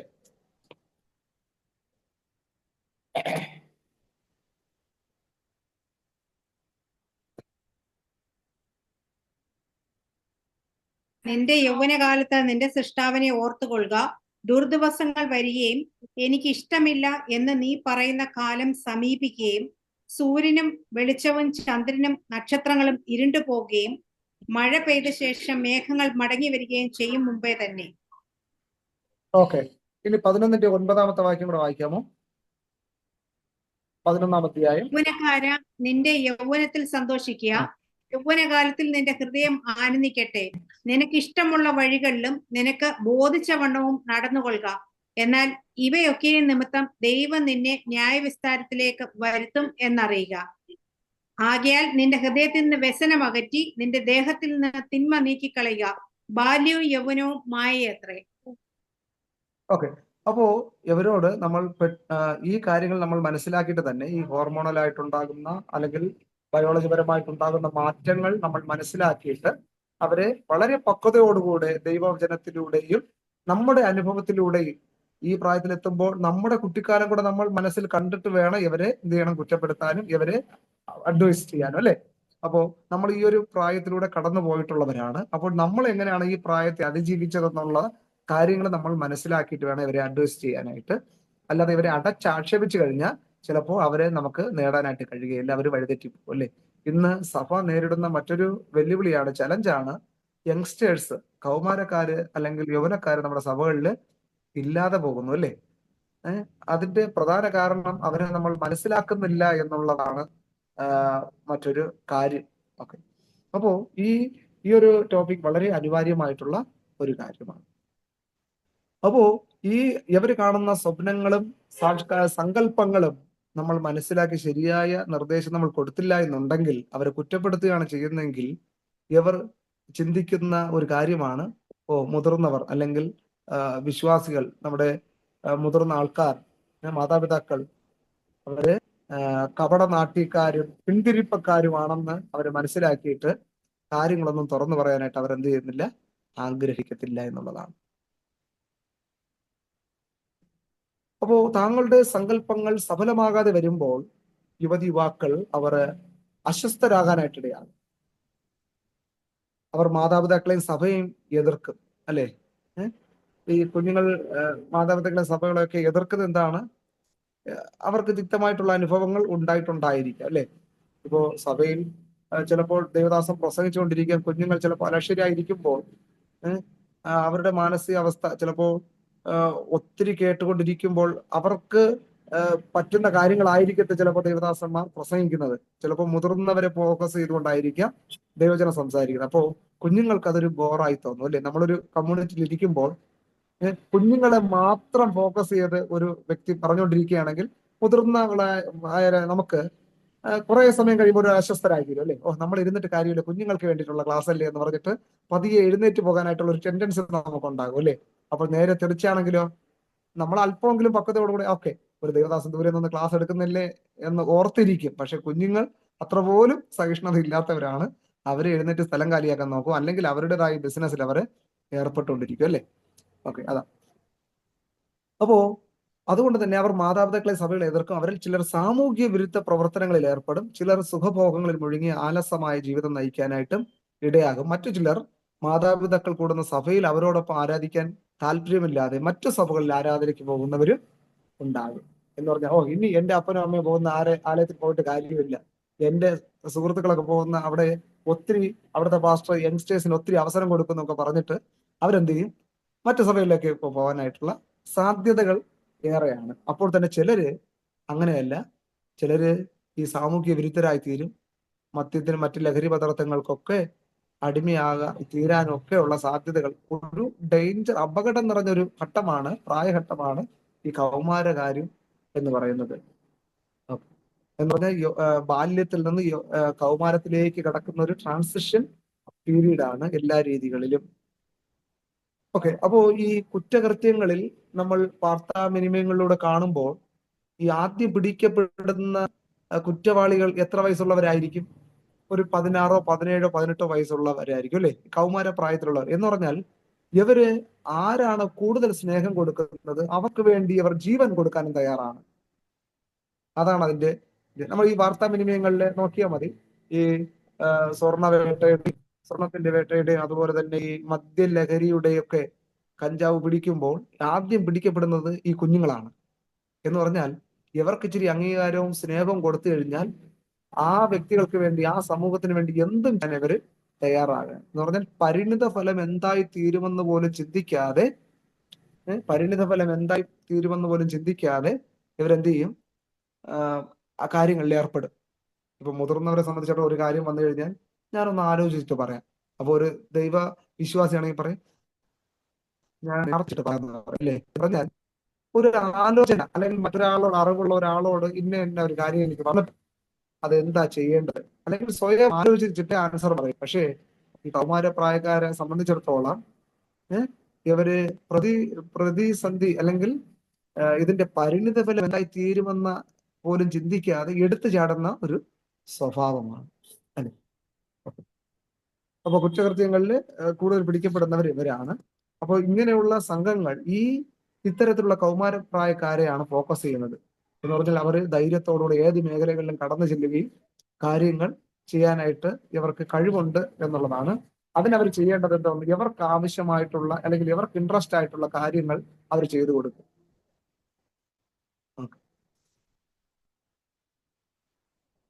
അപ്പോ ഇങ്ങനെ വരുമ്പോൾ മറ്റു കാര്യങ്ങൾ അധികമായിട്ട് നമ്മൾ കുട്ടികളെയൊക്കെ നമ്മൾ മനസ്സിലാക്കണം. ലോകവും അതിന്റെ മോഹവും ഒഴിഞ്ഞു പോകും, ദൈവം ഇഷ്ടം ചെയ്യുന്നവൻ എന്നേക്കും നിലനിൽക്കുമെന്നും. അപ്പോൾ ഈ യവനവും ഇപ്പോ സഭാപ്രസംഗത്തിൽ നമ്മൾ വായിച്ചതുപോലെ ഈ യവനവും കൗമാരവും മായ അത്രേ എന്ന് പറഞ്ഞിട്ട് അതിന്റെ 13-ാമത്തെ വാക്യം 12:13 എല്ലാറ്റിന്റെയും സാരം കേൾക്കുക, ദൈവത്തെ ഭയപ്പെട്ട് അവന്റെ കൽപ്പനകളിൽ പ്രമാണിച്ചു കൊള്ളുക, അതാകുന്നു സകല മനുഷ്യർക്കും വേണ്ടത്. അപ്പോ എഫെസ്യർക്കെഴുതിയ ലേഖനം 6-ാം അധ്യായം അതിന്റെ 3-ാമത്തെ വാക്യം വായിക്കാമോ? എഫെസ്യർക്കെഴുതിയ ലേഖനം 6-ാം അധ്യായം 3-ാമത്തെ വാക്യം.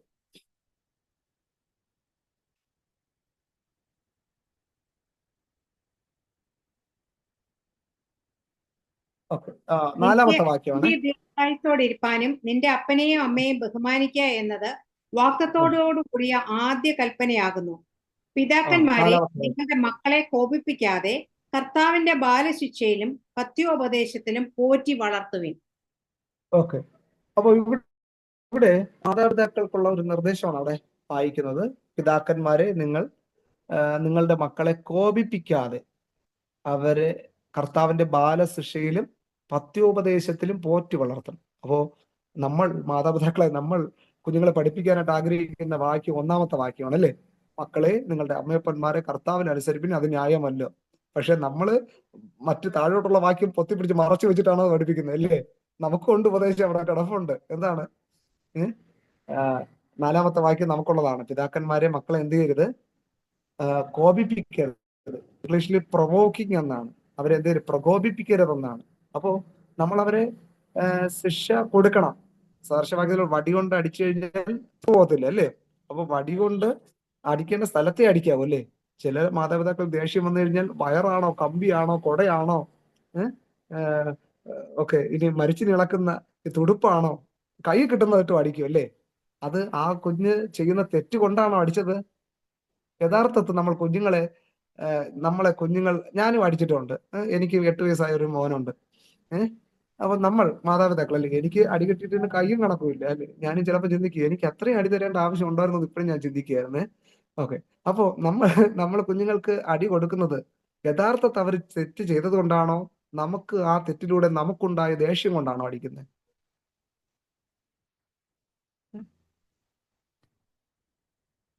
അല്ലെ? ഞാൻ ചിന്തിച്ചപ്പോ എനിക്ക് കിട്ടിയ ആൻസർ എന്ന് പറയുന്നത് പിന്നീട് ചിന്തിക്കുമല്ലേ, കുഞ്ഞ് കരയുമ്പോൾ ചിന്തിക്കും അത്രയും അടി അവന് കൊടുക്കണമായിരുന്നോ എന്ന് ചിന്തിക്കുമ്പോൾ അവൻ ചെയ്ത തെറ്റുകൊണ്ടല്ല, അതിലൂടെ നമുക്കുണ്ടായ ദേഷ്യം അല്ലെ? ദേഷ്യത്തിന്റെ തീവ്രതയാണ്. പക്ഷെ അത് അല്പസമയം നമ്മളൊന്ന് കൺട്രോൾ ചെയ്തിരുന്നെങ്കിൽ അടി കൊടുക്കേണ്ട വിഷയം ഇല്ലായിരുന്നു. പക്ഷെ അടി കൊടുക്കേണ്ട സമയം നമ്മൾ എന്ത് ചെയ്യണം? അടി കൊടുക്കണം. പക്ഷെ ആ തെറ്റ് എന്തിനാണ് ഞാൻ അടി കൊടുക്കുന്നുള്ള ബോധ്യം ആദ്യം അപ്പനെന്ന നിലയിൽ എനിക്കുണ്ടാകണം. രണ്ടാമത് അടി മേടിക്കുന്ന കുഞ്ഞിനുണ്ടാകണം. എന്തിനാണ് എന്റെ അപ്പൻ എന്നെ തള്ളിയത്, അല്ലെങ്കിൽ എന്തിനാണ് എന്റെ അമ്മ എന്നെ വഴക്ക് പറഞ്ഞത്, അടിച്ചത്? ഇപ്പൊ കുഞ്ഞുങ്ങളെ ആരും ഇല്ലാത്തോണ്ട് പറയാം, കുഞ്ഞുങ്ങളെ ഒന്ന് ശാസിക്കാൻ പോലും പറ്റുന്നില്ല അല്ലയോ? അവരടുത്ത പ്രതിവിധി നോക്കുകയാണ്. ഓ എന്റെ അമ്മ എന്നെ വഴക്ക് പറഞ്ഞു, ഇനി അടുത്ത പ്രതി നോക്കട്ടെ. കൊച്ചു കുഞ്ഞുങ്ങളാണല്ലേ കെട്ടിത്തൂങ്ങി ചാകുന്നത് ഈ കേരളത്തിലൊക്കെ. എവിടെ നിന്ന് കണ്ടു പഠിച്ചോ എന്തോ ആണെന്ന് അറിയത്തില്ല അല്ലേ. നമ്മുടെ ഈ ട്രിവാൻഡ്രത്ത് തന്നെ ഇപ്പോ കഴിഞ്ഞ മാസങ്ങളിൽ 2-3 കേസ് നടന്നു. അധ്യാപകൻ എന്തോ അസൈൻമെന്റ് കൊടുക്കാത്തതിനെന്തോ ക്ലാസ്സിൽ വെച്ച് പറഞ്ഞു. കൊച്ചെന്ത് ചെയ്തു? വീട്ടിൽ പോയി കെട്ടിത്തൂങ്ങി ചത്തു. എന്തിനേറെ പറയുന്നു, നമ്മൾ അന്വേഷണ പാസ്റ്റർ മകനാണ്. ശരിയായിട്ടുള്ള പ്രാർത്ഥന കുറവ് കൊണ്ടാണോ? അല്ല, കുഞ്ഞുങ്ങൾക്ക് സഹിഷ്ണുത മനോഭാവം ഇല്ലാതിരിക്കുന്നു അല്ലേ. അതുകൊണ്ട് എന്തിനാണ് പിന്നെ തെറ്റ് ചെയ്യുന്നത് അല്ലെങ്കിൽ എനിക്ക് അടി തരുന്നത് എന്നുള്ള ബോധ്യം അവനുണ്ടാകണം അല്ലെ. 1-2 പ്രാവശ്യം അവനെ ശാസിക്കണം, ഇനി ചെയ്യരുത്, അത് തെറ്റാണ് അല്ലെ എന്ന് പറഞ്ഞ് ശാസിച്ചിട്ട് അപ്പോൾ അവൻ തന്നെ ചിന്തിക്കണം, അല്ലെങ്കിൽ അവൾ തന്നെ ചിന്തിക്കണം, ഞാൻ അമ്മയുടെ നിന്ന് അപ്പൻ്റെ നിന്ന് ആ ശിക്ഷ എനിക്ക് കിട്ടേണ്ടതായിരുന്നു, കിട്ടിയത് എനിക്ക് ഇത് കൊണ്ടാണ് എന്നുള്ളൊരു ബോധ്യം അവർക്ക് ഉണ്ടാകണം. അടി കൊടുത്തിട്ട് പിന്നെ അവരെ അങ്ങ് മാറ്റിക്കളയരുത്. അവരെ പിന്നെ കുറെ സമയം കഴിഞ്ഞിട്ട് അവരെ ലാളിക്കണം അല്ലെ. എന്തിനാണ് ഞാൻ അടിച്ചത് എന്ന് പറഞ്ഞിട്ട് വേണമെങ്കിൽ ഒരു സോറിയൊക്കെ പറയാം, അതിന് തെറ്റൊന്നുമില്ല. എന്ന് പറഞ്ഞാൽ ഞാൻ നിന്നെ അടിച്ചത് എന്തിനാണ്, നിനക്ക് നിന്നോട് എനിക്ക് സ്നേഹമുള്ളത് കൊണ്ടാണ് അല്ലേ. സ്നേഹമുള്ള അപ്പൻ മക്കളെ ശിക്ഷിക്കുന്നു അല്ലേ. സ്നേഹമില്ലെങ്കിൽ എങ്ങനെയാ പോട്ടെന്ന് പറയും അല്ലേ, എങ്ങനെയാ എന്ന് പറയും അല്ലേ. അതല്ല. അപ്പോ ആ ഒരു രീതി അവർക്ക് മനസ്സിലാകും. ഓക്കെ. അപ്പോ അവരെ ഈ പ്രായത്തിൽ അവരുടെ ചിലപ്പോൾ അവർ പറയുന്ന പൊട്ട തെറ്റായിരിക്കാം, പൊട്ട ശുദ്ധമായ മണ്ടത്തരമായിരിക്കാം. എങ്കിലും അവർ ചോദിച്ച് നമ്മൾ കേട്ടിട്ട് എന്ത് ചെയ്യണം, മക്കളെ നീ ഇന്ന കാര്യം ഇതുപോലെ പറഞ്ഞു, പക്ഷെ ആ കാര്യം ഇന്ന രീതിയിൽ ഒന്ന് ചിന്തിച്ചു നോക്ക്, അല്ലെങ്കിൽ ഒന്നുകൂടെ വേറെ രീതിയിൽ ഒന്ന് ചിന്തിച്ചു നോക്ക് എന്ന് അവരെ കൊണ്ട് തന്നെ പറയുമ്പോൾ ശരിയാണ് അമ്മ പറഞ്ഞതിൽ എന്തെങ്കിലും കാര്യം കാണും എന്ന് പറഞ്ഞിട്ട് അവർ ചിന്തിക്കാൻ തുടങ്ങും അല്ലേ. ശരിയാണ്, അമ്മ പറഞ്ഞത് കറക്റ്റ് ആണ്, ഞാൻ ചിന്തിച്ചത് ഇങ്ങനെ പോയി കഴിഞ്ഞാൽ അതിന്റെ പരിണിതഫലം ഇന്നതായിരിക്കും എന്നൊക്കെ പറയും അല്ലേ. അപ്പോ അവർ പറയുന്ന കാര്യങ്ങൾ അടച്ചാക്ഷേപിക്കാതെ അവരെ ശരിയായിട്ട് കാര്യങ്ങൾ അവരെ കൊണ്ട് തന്നെ ശരിയായിട്ട്, ഇപ്പൊ കൗൺസിലിംഗ് നമ്മൾ പഠിച്ചതുപോലെ കൗൺസിലിംഗിന് വരുന്ന ഒരു വ്യക്തി നമ്മൾ കൗൺസിലർ എന്ന നിലയിൽ ഒരു റെഡിമെയ്ഡ് ആൻസർ നമ്മൾ കൊടുക്കുന്നില്ല ഒരിക്കലും അല്ലെ. ആ വ്യക്തിയെ കൊണ്ട് തന്നെ ആ വ്യക്തി അനുഭവിക്കുന്ന പ്രയാസങ്ങൾക്ക് പരിഹാരം കണ്ടെത്താനായിട്ട് നമ്മളൊരു അവസരം അവർക്ക് ഒരുക്കി കൊടുക്കുകയാണ്. അപ്പോ അവർ അനുഭവിക്കുന്ന പ്രയാസങ്ങൾ എന്റെ പ്രയാസത്തിന് മറ്റാരുമല്ല കാരണം, ഞാൻ തന്നെയാണ് കാരണമെന്ന് സ്വയം മനസ്സിലാക്കുന്ന ഒരു രീതിയാണ് കൗൺസിലിംഗ്. ഒരു ഇൻസൈറ്റ് ഉണ്ടാവുകയാണ്. അതുപോലെ ഈ കുഞ്ഞുങ്ങളും അവരുടേതായ നേട്ടങ്ങളൊക്കെ വന്ന് പറയുമ്പോൾ, അല്ലെങ്കിൽ സ്കൂളിൽ നടന്ന കാര്യങ്ങളൊക്കെ ആദ്യമൊക്കെ മാതാപിതാക്കളോട് വന്ന് പറയും അല്ലേ. അപ്പോൾ അവരുടെ പ്രതികരണം തിരിച്ച് കുറ്റപ്പെടുത്തുന്നതാണെങ്കിൽ ഒരിക്കലും പിന്നെ അവർ എന്ത് നടന്നാലും സ്കൂളിലോ അവരുടെ വ്യക്തിപരമായ ജീവിതത്തിൽ നടന്നാലും അവർ മാതാപിതാക്കളോട് പറയത്തില്ല എന്നുള്ളതാണ്. അപ്പോൾ ഓരോ കാര്യങ്ങളെക്കുറിച്ചും അവരുടെ അറിവ് അവർ ചോദിക്കുമ്പോൾ ശരിയായിട്ടുള്ള അറിവ് പകർന്നു കൊടുക്കാനായിട്ട് നമ്മൾ ശ്രമിക്കുക. അപ്പോ ഈ ഹെയർ സ്റ്റൈല്, ഈ 8 വയസ്സായ അല്ലെങ്കിൽ വെറും 3-ാം ക്ലാസ് പഠിക്കുന്ന കുഞ്ഞ്, ഇപ്പം ഞാനും അവനും തലമുടി വെട്ടിക്കാൻ ഇപ്പം തലമുടി വെട്ടിക്കേണ്ട സമയമാണ്. അപ്പോ പോകുന്ന ഒരു കടയിലാണ്, പക്ഷെ അവൻ ആ കടയിൽ വരുന്ന ഇഷ്ടമില്ല, അവിടെ നോർമൽ കട്ടിങ് മാത്രമേ ഉള്ളൂ. അവന് എന്തൊക്കെ പേര് പറയുന്നു, അവൻ തന്നെ മഷ്റൂം കട്ടിങ്, അവിടെ പോകും ഇവിടെ പോയി ഇങ്ങനെ കട്ട് ചെയ്യണം. അപ്പോൾ അവൻ തന്നെ കുറെ പേര് എന്ന് പറഞ്ഞാൽ മോന്റെ ക്ലാസ്സിൽ വരുന്ന കുഞ്ഞുങ്ങൾ 30-35 പേര് ക്ലാസ്സിലുണ്ട്. അവരുടെ ഹെയർ സ്റ്റൈൽ പല വ്യത്യസ്തമായിട്ടുള്ള ഹെയർ സ്റ്റൈലാണ്. അപ്പോ അവനിത് കണ്ടും കേട്ടും വരുമ്പോൾ അവനൊരു നാണക്കേടാണ് നോർമൽ കട്ടിങ് ആയിട്ട് കെട്ടിക്കൊണ്ട് പോകുമ്പോൾ. അപ്പൊ നമ്മൾ പറയും ഓക്കെ നമുക്ക് അടുത്ത പ്രാവശ്യം അങ്ങനെ വെട്ടാം എന്ന് പറഞ്ഞ് ഓരോ പ്രാവശ്യം എക്സ്ക്യൂസ് മേടിച്ചുകൊണ്ടിരിക്കുകയാണ്. അപ്പൊ ഇനിയിപ്പം നാളെ മറ്റന്നാൾ അടുത്ത തലമുടി വെട്ടിക്കാൻ പോകണം, ഇനി അടുത്ത എക്സ്ക്യൂസ് പറയണം അല്ലേ. ഓക്കെ. അപ്പോൾ ഇങ്ങനെയുള്ള അതുപോലെ തന്നെ ഡ്രസ്സിങ്, വസ്ത്രധാരണങ്ങളിൽ അപ്പോൾ ചിലപ്പോഴൊക്കെ അത്തരത്തിലുള്ള വസ്ത്രങ്ങൾ മേടിക്കണമെന്ന് കുഞ്ഞുങ്ങൾ പറയും. അപ്പോൾ നമ്മൾ എന്ത് ചെയ്യണം, നമുക്ക് ഉചിതമായിട്ടുള്ള, നമ്മൾ ദൈവമക്കളാണ് എന്ന് പറഞ്ഞിട്ട്, അപ്പോൾ നമ്മൾ പറയുന്നതിന് ഒരു പരിധി ഉണ്ടല്ലേ. അപ്പോൾ ചിന്തിക്കും, ഞാനൊരു പെന്തക്കോസ്ത് കുടുംബത്തിൽ ജനിച്ചു വളർന്നതുകൊണ്ടല്ലേ എനിക്ക് ഈ സൗകര്യങ്ങളൊന്നും ലഭിക്കാതെ വരുന്നത്, അങ്ങനെയും ചോദിക്കും അല്ലേ പിള്ളേര്.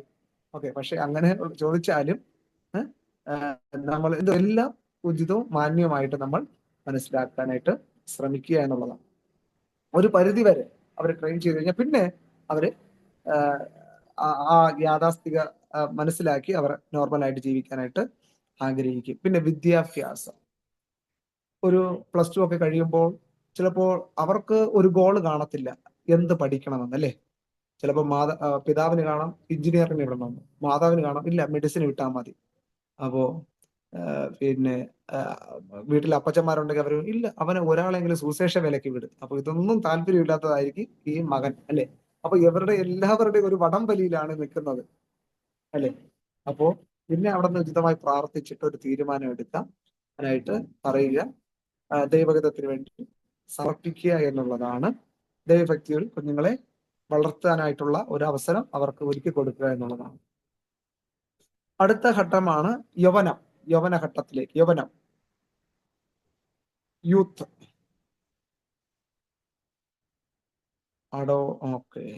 അഡൽട്ട്ഹുഡ്, യൂത്ത്, യൗവനം.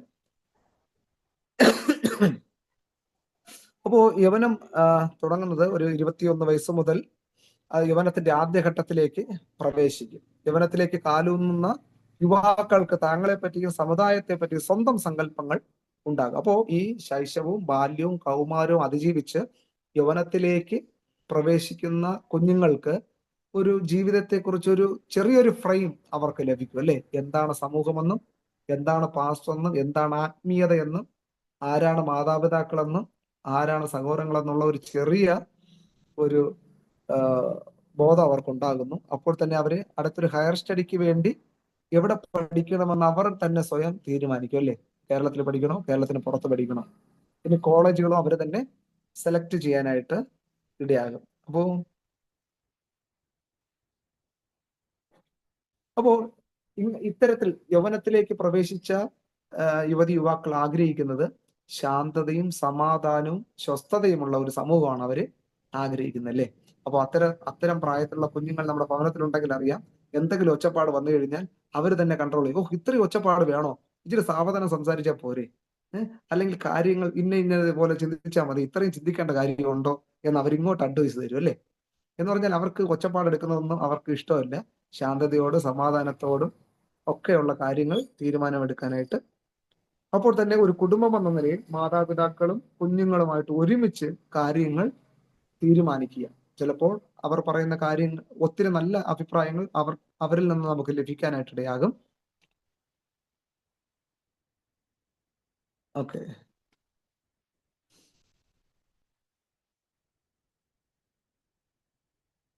അപ്പോ അങ്ങനെ മറ്റൊരു ഹയർ സ്റ്റഡിയിലേക്ക് കടന്ന ശേഷം അവര് പറയുന്ന ഒരു കാര്യമാണ്, നല്ലൊരു ജോലി, നല്ലൊരു വരുമാനം, ജീവിത വരുമാന മാർഗം ഒക്കെ അവർ ആഗ്രഹിക്കുന്നു.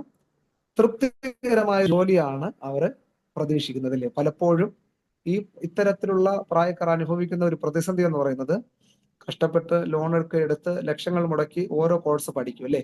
പഠിച്ചിട്ട് അതിനനുസരിച്ചായിട്ടുള്ള ഒരു ജോലി അവർക്ക് ലഭിച്ചില്ല എന്നുണ്ടെങ്കിൽ അവർക്ക് അവരോട് തന്നെ വെറുപ്പുണ്ടാകും, അല്ലേ? അവരോട് തന്നെ വെറുപ്പുണ്ടാകും. പിന്നെ ആ കോഴ്സ് പഠിക്കാനായിട്ട് നിർബന്ധിച്ചവരോട് അതിനേക്കാൾ വെറുപ്പുണ്ടാകും. പിന്നെ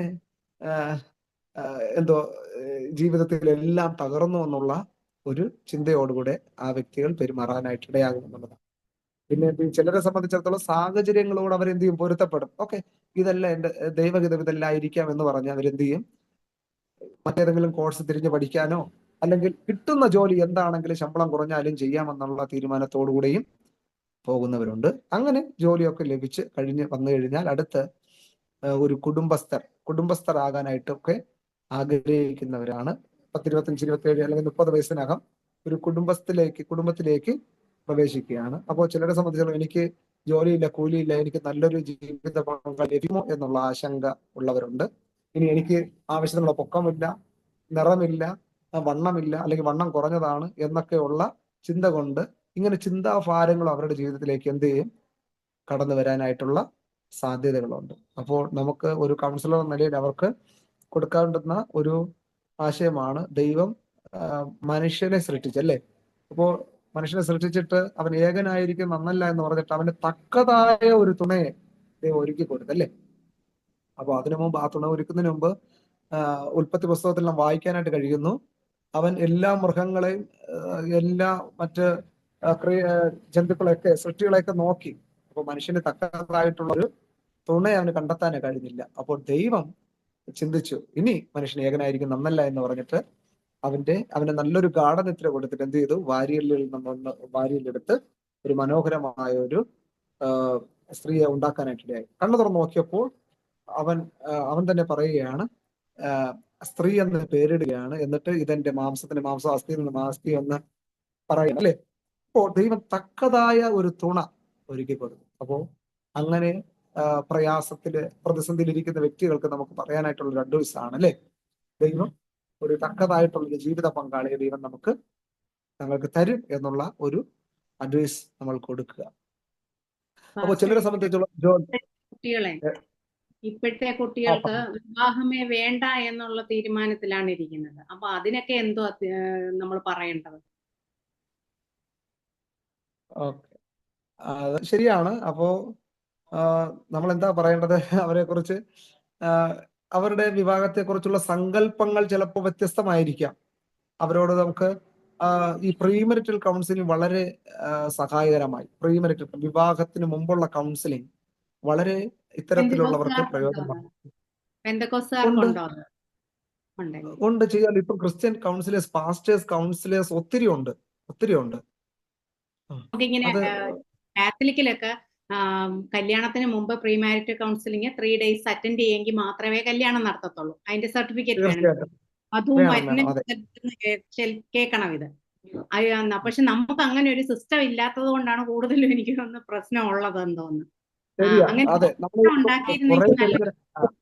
പെന്തക്കോസ്റ്റിനകത്ത് അങ്ങനെ ഒരു സർക്കിൾ ചെയ്യാനായിട്ട് പലരും ആഗ്രഹിക്കുന്നുണ്ട്. പക്ഷെ അത് ഇനി ഭാവിയിൽ അത് തീർച്ചയായിട്ടും നടപ്പിലാകും. ഇനി എല്ലാ സംഘടനക്കാരും എല്ലാ പ്രിയപ്പെട്ടവരും ഇത്തരത്തിലുള്ള കുറഞ്ഞതൊരു 3 ദിവസത്തെ പ്രീമെരിറ്റൽ കൗൺസിലിംഗിലും പങ്കെടുത്ത് അങ്ങനെ ഒരു സർട്ടിഫിക്കറ്റ് ഇല്ലാതെ വിവാഹം നടക്കരുത്. അതുകൊണ്ടാണ് നമുക്ക് ഒത്തിരി ഡിവോഴ്സ് കേസ് നമ്മുടെ ഭാഗത്തിനകത്ത് നടക്കുന്നത്.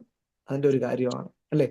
വിവാഹത്തിന്റെ ഒരു വശം മാത്രം ചിന്തിച്ചിട്ട് വിവാഹത്തിന് സമ്മതിക്കും, അല്ലെ?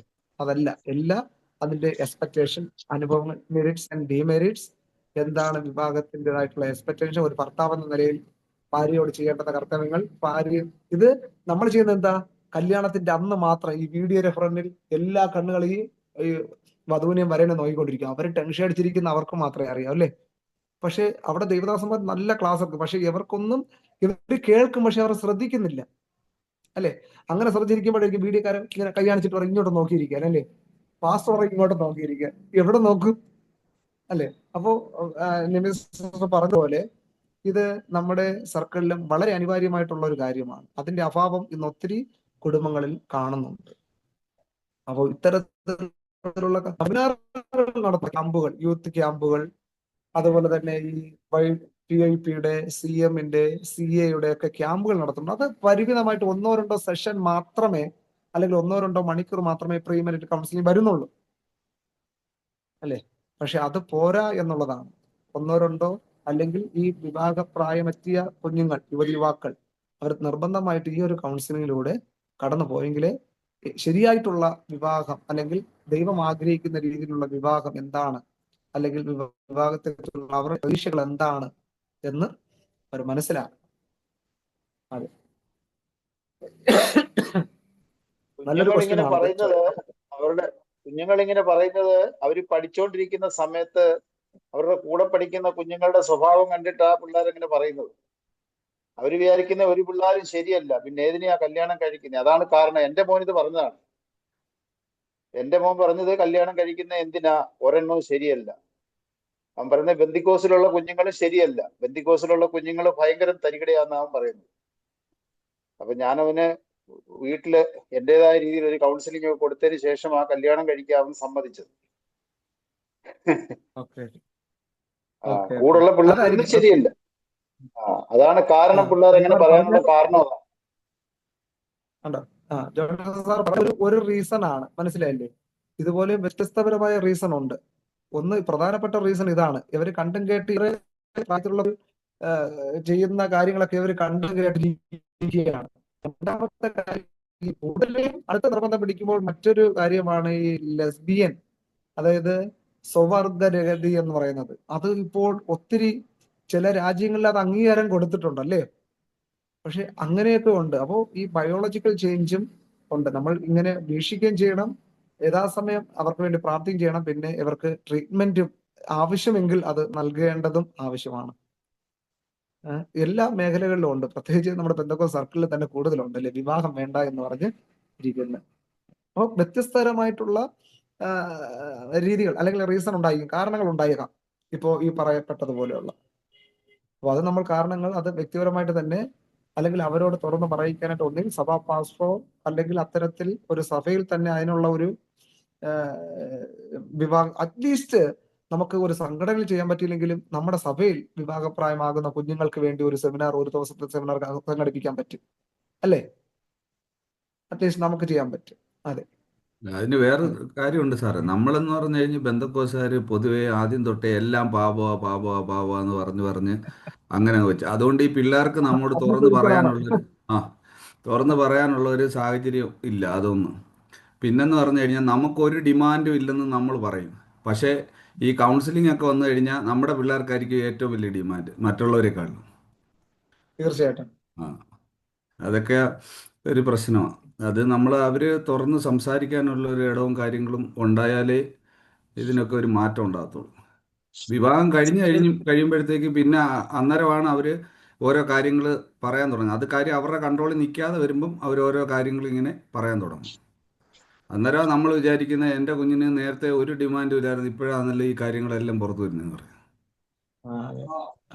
ഞങ്ങളുടെ അത് ശരിയാ. അണ്ടറിലുള്ള മറ്റൊരു ഞങ്ങളുടെ അണ്ടറിലുള്ള കുട്ടികൾക്ക് ഞങ്ങൾ വിവാഹത്തിന് മുമ്പ് 3 ദിവസം ക്ലാസ് എടുക്കും. അത് ഏത് ചർച്ചിലെ വധുവാണേലും വരനാണേലും ഒരുമിച്ച് ഒരു സ്ഥലത്ത് വന്ന് ഞാനും ഹസ്ബൻഡും ഒരുമിച്ച് ക്ലാസ് എടുക്കും. അതിനുശേഷം സെപ്പറേറ്റ് ആയിട്ട് പെൺകുട്ടിക്കും ആൺകുട്ടിക്കും ക്ലാസ് എടുത്താണ് ഞങ്ങൾ വിവാഹത്തിലേക്ക് അവരെ കൊണ്ടുപോകുന്നത്. അങ്ങനെയാ ചെയ്തുകൊണ്ടിരിക്കുന്നത്. ഓക്കെ, അത് അവരുടെ എൻഗേജ്മെന്റ് കഴിഞ്ഞ ശേഷമാണോ അതോ അവരുടെ വിവാഹം ഉറപ്പിച്ച ശേഷമാണോ ക്ലാസ് കൊടുക്കുന്നത്? എൻഗേജ്മെന്റ് കഴിഞ്ഞ ശേഷം അവർക്ക് സാഹചര്യമുള്ള 1 ദിവസം, അടുത്തുള്ളവരാണെങ്കിൽ നമുക്ക് പോയി വന്ന് നിൽക്കാം, അല്ല എങ്ങനെയാന്ന് വെച്ചാൽ അങ്ങനെ നോക്കിയിട്ടാണ് നമ്മുടെ അടുത്തേക്ക് വരും, അല്ലെങ്കിൽ അവരുടെ ചർച്ചിലെ പാസ്റ്റേഴ്സ് പറയാം. അങ്ങനെയാണ് ഞാനും ഹസ്ബൻഡും അങ്ങനെ ആയിരുന്നു. ഇപ്പൊ ഒത്തിരി നാൾ കൊണ്ട് ഇങ്ങനെ നിൽക്കുകയാണ്, അമ്മച്ചി ഉള്ളതുകൊണ്ട്. ഇവിടെ ഞങ്ങൾക്ക് 10 വയസ്സാവുമ്പോൾ സ്കൂളിൽ സെക്ഷൽ എഡ്യൂക്കേഷൻ എന്ന് പറഞ്ഞ ഒരു സബ്ജക്റ്റ് തന്നെ ഉണ്ട്. അത് മസ്റ്റ് ആയിട്ട് എല്ലാ പേരൻസിന്റെയും പെർമിഷനോടുകൂടെ തന്നെ ആ ക്ലാസ് അറ്റൻഡ് ചെയ്യണമെന്നാണ്. അവരെ സെക്കൻഡറി കഴിയുന്നിടം വരെ അവരുടെ ശാരീരിക വളർച്ചയെ പറ്റിയും ബാക്കി എല്ലാ കാര്യങ്ങളും എന്ന് വെച്ചാൽ വേറൊരു സ്ഥലത്തുനിന്ന് അവരൊരു ഫോൾസ് ഇൻഫർമേഷൻ എടുക്കാതെ കറക്റ്റ് ആയിട്ടുള്ള ഇൻഫർമേഷൻ സ്കൂളിൽ നിന്ന് തന്നെ പഠിപ്പിച്ചു കൊടുക്കുന്നുണ്ടാണ്. അതുകൊണ്ട് അവർക്ക് വേറെ കാര്യത്തിനെ പറ്റിയൊന്നും ഇത് വിഷമിക്കേണ്ട കാര്യമില്ല, വേറെ രീതിയിൽ തെറ്റിപ്പോകത്തുമില്ല. എന്ന് പറഞ്ഞാൽ അത് ഇവിടെ തെറ്റിപ്പോകാത്ത പിള്ളേരില്ല എന്നല്ല ഞാൻ പറഞ്ഞത്, പക്ഷെ എന്നാലും അതൊരു മസ്റ്റ് ആണെന്നുള്ളതാണ് ഇവിടെ. പിന്നെ കുട്ടികള് കല്യാണം കഴിക്കാൻ ആഗ്രഹിക്കാത്തതിന്റെ വേറൊരു കാര്യമുണ്ട്. പേരൻസ് എപ്പോഴും ഒരു ഐഡിയലായിട്ട് നിൽക്കണം. പേരൻസിൽ എപ്പോഴും വഴക്കും കാര്യമൊക്കെ ആയാൽ ആ കുട്ടികൾ, ഞാൻ ഒത്തിരി ഞങ്ങളുടെ ചർച്ചിൽ കണ്ടിട്ടുള്ള വീട്ടിലെ സ്വസ്ഥതയോ സമാധാനമില്ലാത്തവർ ആ കുട്ടികൾ, കാരണം പേരൻസ് മാതൃകയല്ലാത്തതിന്റെ പേരിൽ അവരെ വിവാഹം കഴിക്കാതെ ഇരിക്കുന്ന ഒരു മെയിൻ കാരണം അത്. രണ്ടാമത്, ഇപ്പോഴത്തെ കുട്ടികൾ വിവാഹം കഴിച്ചാൽ തന്നെ അവർ കുഞ്ഞുങ്ങൾ വേണ്ട എന്നുള്ള ഇതാണ്. കുഞ്ഞുങ്ങൾ വേണ്ട, 5, 6, 7, 8 വർഷം ആയാലും നമ്മൾ പേരൻസ് കിടന്ന് പറയുന്നതല്ലാതെ അവർ നമ്മുടെ കേൾക്കത്തേ ഇല്ല. അതൊക്കെ വലിയൊരു പ്രോബ്ലംസ്. അതല്ല റെസ്പോൺസിബിലിറ്റി ഏറ്റെടുക്കാൻ വയ്യ, അതാണ് മെയിൻ കാര്യം അവരുടെ. പിന്നെ എപ്പോഴും പേരൻസ് കുഞ്ഞുങ്ങൾ പ്രത്യേകിച്ചും പേരൻസ് മാതൃയായിരിക്കണം, അതും ഒരു ഫ്രണ്ടായിട്ട് തീരണം. എന്റെ കുഞ്ഞുങ്ങളുടെ കാര്യം ഞാൻ പറയാം. അവര് നല്ല വിദ്യാഭ്യാസമുള്ളവരാണ് രണ്ടുപേരും. അവര് കുഞ്ഞു കുഞ്ഞു രഹസ്യങ്ങൾ പോലും എന്നോട് പപ്പയോട് പറയത്തില്ല, എന്നോട് ഷെയർ ചെയ്യുമായിരുന്നു. ഒരു ആൺകുട്ടി, എന്റെ മോനൊക്കെ കാണാൻ മിടുക്കനാ. അപ്പൊ ഒരു പെൺകുട്ടി കണ്ണുയർത്തി നോക്കിയാൽ മമ്മി ഇന്നൊരു പെണ്ണെന്നെ നോക്കി, അവളും അതുപോലെ വന്ന് പറയായിരുന്നു. അതുകൊണ്ട് അവരുടെ ജീവിതത്തിൽ ഒത്തിരി അവർ രക്ഷപ്പെട്ടു. ഒന്ന് പറയും, ഞാൻ അതിന്റെ ആ രീതിയിൽ അഡ്വൈസ് എല്ലാം കൊടുത്ത കുഞ്ഞുങ്ങൾ തെറ്റിപ്പോയില്ല. നമ്മൾ ആലോചിച്ച ഒരു പ്രപ്പോസൽ അവർ കല്യാണം കഴിച്ചെന്നുള്ളതാണ്. ഒത്തിരി നമ്മൾ പേരൻസ് ഒത്തിരി അതിലൊരു വലിയ ഭാഗം വഹിക്കുന്നവരായിരിക്കണം, എൻ്റെ ഒരു അഭിപ്രായം. എന്റെ മീൻസ് എന്റെ എക്സ്പീരിയൻസാണ് ഞാൻ പറഞ്ഞത്. Okay sir. ഞങ്ങളുടേതും അതുപോലെയാണ്. മമ്മിയോട് എല്ലാ കാര്യങ്ങളും ഷെയർ ചെയ്യും. 2 മക്കളും കംപ്ലീറ്റ് കാര്യങ്ങൾ എന്തായാലും, ചെറുക്കൻ നോക്കിയാലും പെണ്ണ് നോക്കിയാലും, പെണ്ണ് ചെറുക്കൻ്റെ കൂടെ പോയാലും വന്നാലും ഒക്കെ സർവ്വ കാര്യങ്ങളും അവർ പറയും. പിന്നെ മമ്മി എന്നോട് പറയും. അതായത് മിക്ക സ്ഥലത്തും അത് തന്നെയാണ്. പപ്പയോട് പറയാൻ പപ്പ അത്ര ഫ്രാങ്ക് അല്ലെന്ന് കണ്ടു. കുറച്ചുകൂടെ ഫ്രീഡം കൊടുക്കണം പിള്ളേർക്ക്. നമ്മള് ബന്ധക്കോസാന്നും പറഞ്ഞുകൊണ്ട് നമ്മൾ ഒത്തിരി അങ്ങ് കൂച്ചുവലം കിട്ട് പിടിക്കുന്നത്, അതാ കുഴപ്പം. കുറച്ച് അതാണ് ഉം. പിള്ളേർക്ക് പിള്ളേരായി ഫ്രീഡം കൊടുക്കണം. അതെ, ഞാൻ എല്ലാറ്റിലും ഒരു അണ്ടർസ്റ്റാൻഡിങ് മനസ്സിലാക്കുന്ന ഒരു പേരൻസ് ആകുക. ഞാൻ അങ്ങനെ സ്ട്രിക്റ്റ് ഒന്നും അല്ല. ആ പഴയ പട്ടാളച്ചിട്ട് നടക്കത്തില്ല. അന്നത്തെ കാലത്ത് ആ കാലഘട്ടത്തിൽ അതെ നടക്കുമായിരുന്നു, ഇപ്പൊ നടക്കൂല. അതെ അതെ, അതാ ഞാനും പറയാൻ വന്നത്. ഇപ്പൊ സുജിൻ ജോയ് പറഞ്ഞതുപോലെ ഇപ്പൊ നമ്മൾ ഇപ്പൊ സീന വർഗീസ് ആന്റി അമ്മ പറഞ്ഞു, മക്കൾ പറയുന്ന കാര്യങ്ങൾ അവരെ അത് പോസിറ്റീവായിട്ട് പറഞ്ഞിട്ട് അവരെ ആ കൃത്യമായിട്ടുള്ള ആക്ഷനിലേക്ക് നടത്താനായിട്ട് കഴിഞ്ഞത് കൊണ്ട് അവർക്ക് നല്ല ഭാവി, അല്ലെങ്കിൽ അവർ നിശ്ചയിച്ചത് പോലെ തന്നെ നടന്നു. പക്ഷെ ഇതേ പോലെ തന്നെ മറ്റ് പേരൻസിന്റെ കൂടെ പറയുകയാണെങ്കിൽ അവർ പറയും, എടാ അങ്ങനെ നോക്കി, ഇനി നാളെ മുതൽ നീ സ്കൂളിൽ പോകണ്ടെന്ന് വേണമെങ്കിലും പറഞ്ഞോളെ. അതുകൊണ്ട് കുഞ്ഞുങ്ങൾ എന്ത് ചെയ്യും? പറയാനായിട്ട് മടിക്കും. അപ്പോൾ ഒരു അണ്ടർസ്റ്റാൻഡിങ് പേരൻസ് ആകുക എന്നുള്ളതാണ്. കുഞ്ഞുങ്ങളെ മനസ്സിലാക്കുക, ഈ പ്രായത്തിന്റെ കാലഘട്ടത്തിന്റെ ചേഞ്ചസ് മനസ്സിലാക്കുക എന്നുള്ളതാണ് ഇപ്പോഴത്തെ പേരൻസ് ആയ നമ്മുടെയൊക്കെ ഒരു വെല്ലുവിളി എന്ന് പറയുന്നത്. ഇപ്പോ സുജിനാചാൻ പറഞ്ഞതുപോലെ നേരത്തെയൊക്കെ ആണെങ്കിൽ ഈ പ്രീമെറിറ്റൽ കൗൺസിലിംഗ് കല്യാണം കഴിഞ്ഞ എന്റെ പപ്പയുടെ അല്ലെങ്കിൽ പപ്പയുടെ അമ്മയുടെയും വിവാഹത്തിന്റെ കാര്യങ്ങൾ എൻ്റെ അടുത്ത് പറഞ്ഞിട്ടുണ്ട്. പപ്പ ബൈബിൾ കോളേജിൽ പഠിച്ച് ഇറങ്ങിയ ടൈമാണ്. അപ്പോ ഒരു സെൻട്രൽ പാസ്റ്റർ മകളെയാണ് കണ്ടത് എൻ്റെ അമ്മ. കണ്ടിട്ട് പപ്പ ചോദിച്ചു, അന്ന് ഫോണില്ല, 1982 അങ്ങാണ്ടാണ്. അപ്പോ പിന്നെ ഒരു ഇല്ലൻ്റോ അങ്ങാണ്ടോ വർക്കേഴ്സ് മീറ്റിങ്ങിന് വന്നപ്പോ ഒരു കത്ത് എഴുതി, ഇല്ലൻ്റ് ആണല്ലോ അന്ന് പണ്ട്, അപ്പൊ എഴുതി അപ്പച്ചന്റെ കയ്യിൽ കൊടുത്തു വിട്ടു, സെൻട്രൽ പാസ്റ്റർ കയ്യിൽ കൊടുത്തു വിട്ടു, അമ്മയ്ക്ക് കൊടുക്കാനായിട്ട്. അപ്പോ അമ്മാവിയപ്പന്റെ കൊടുത്തു വിടണമെങ്കിൽ അത്രയും സിമ്പിൾ ആയിട്ടുള്ള കത്തായിരിക്കുമല്ലോ. അതുപോലും കല്യാണം കഴിഞ്ഞ ശേഷമാണ് ഇന്നതുപോലെ ഒരു ലെറ്റർ തന്നു എന്ന് പറഞ്ഞ് കൊടുത്തത്. മനസ്സിലായോ? അപ്പൊ ഇന്നാണെങ്കിലോ, ഇന്ന് നമുക്ക് വേറെ വെളിയിൽ പറയേണ്ട കാര്യമില്ല. പെന്തക്കോസ്തിൽ പാസ്റ്റർമാരുടെ മക്കൾ പോലും ഇപ്പൊ പ്രീ ഷൂട്ടിംഗ് എന്ന് പറഞ്ഞിട്ട് സേവ് ദ ഡേറ്റ് എന്ന് പറഞ്ഞിട്ട് കാണിക്കുന്ന കോപ്രായങ്ങൾ കണ്ടോ? ഞാൻ കല്യാണം കഴിഞ്ഞിട്ട് ഒരു 12 വർഷം ആകുന്നേ ഉള്ളൂ. ഞാൻ പെണ്ണ് കണ്ടിട്ട് ഫോൺ നമ്പർ പപ്പ മേടിച്ചോട്ടെ എന്ന് ചോദിച്ചിട്ട് അനുവദിച്ചില്ല. 12 വർഷത്തെ മുമ്പാ. എന്റെ മോനാണ് കല്യാണം കഴിക്കാൻ നിൽക്കുന്നത്. ഞാൻ പറയണ കുഴപ്പമില്ല, മേടിച്ചോ. കല്യാണം കണ്ട് ഇഷ്ടപ്പെട്ട് കഴിഞ്ഞാൽ അവര് പോകാനായിട്ടുള്ള അനുമതി നമ്മൾ തന്നെ കൊടുക്കുകയാണ് എന്ന് പറഞ്ഞ് എനിവേ ഇന്നല്ലെങ്കിൽ നാളെ അവർ കല്യാണം കഴിക്കുക എന്നുള്ളത് ആ ഒരു ഘട്ടത്തിലേക്ക് വന്നു. നമ്മൾ ഇനി പെർമിഷൻ കൊടുത്തില്ലെങ്കിൽ നമ്മളെ കാണാതെ അവർ ഒളിച്ചു പോകും. മനസ്സിലായോ? ആ ഘട്ടത്തിലേക്ക് വന്നു. അതുകൊണ്ട് ഈ ഓപ്പൺ ആയിട്ടൊക്കെ വന്ന് പറയുമ്പോൾ നമ്മൾ എന്ത് ചെയ്യണം? അത് പിന്നെ ആലോചിച്ചും അവരെ മനസ്സിലാക്കിയും ഒക്കെ നമ്മൾ ചെയ്യാനായിട്ട് ശ്രമിക്കണം, അല്ലേ? അന്ന് ഈ കൈ പിടിച്ച് ഉഭയ സമ്മതം ചെയ്യുന്നു, അല്ലേ? അന്ന് മാത്രമാണ് പരസ്പരം ശരീരം സ്പർശ ചെയ്യുന്നത്.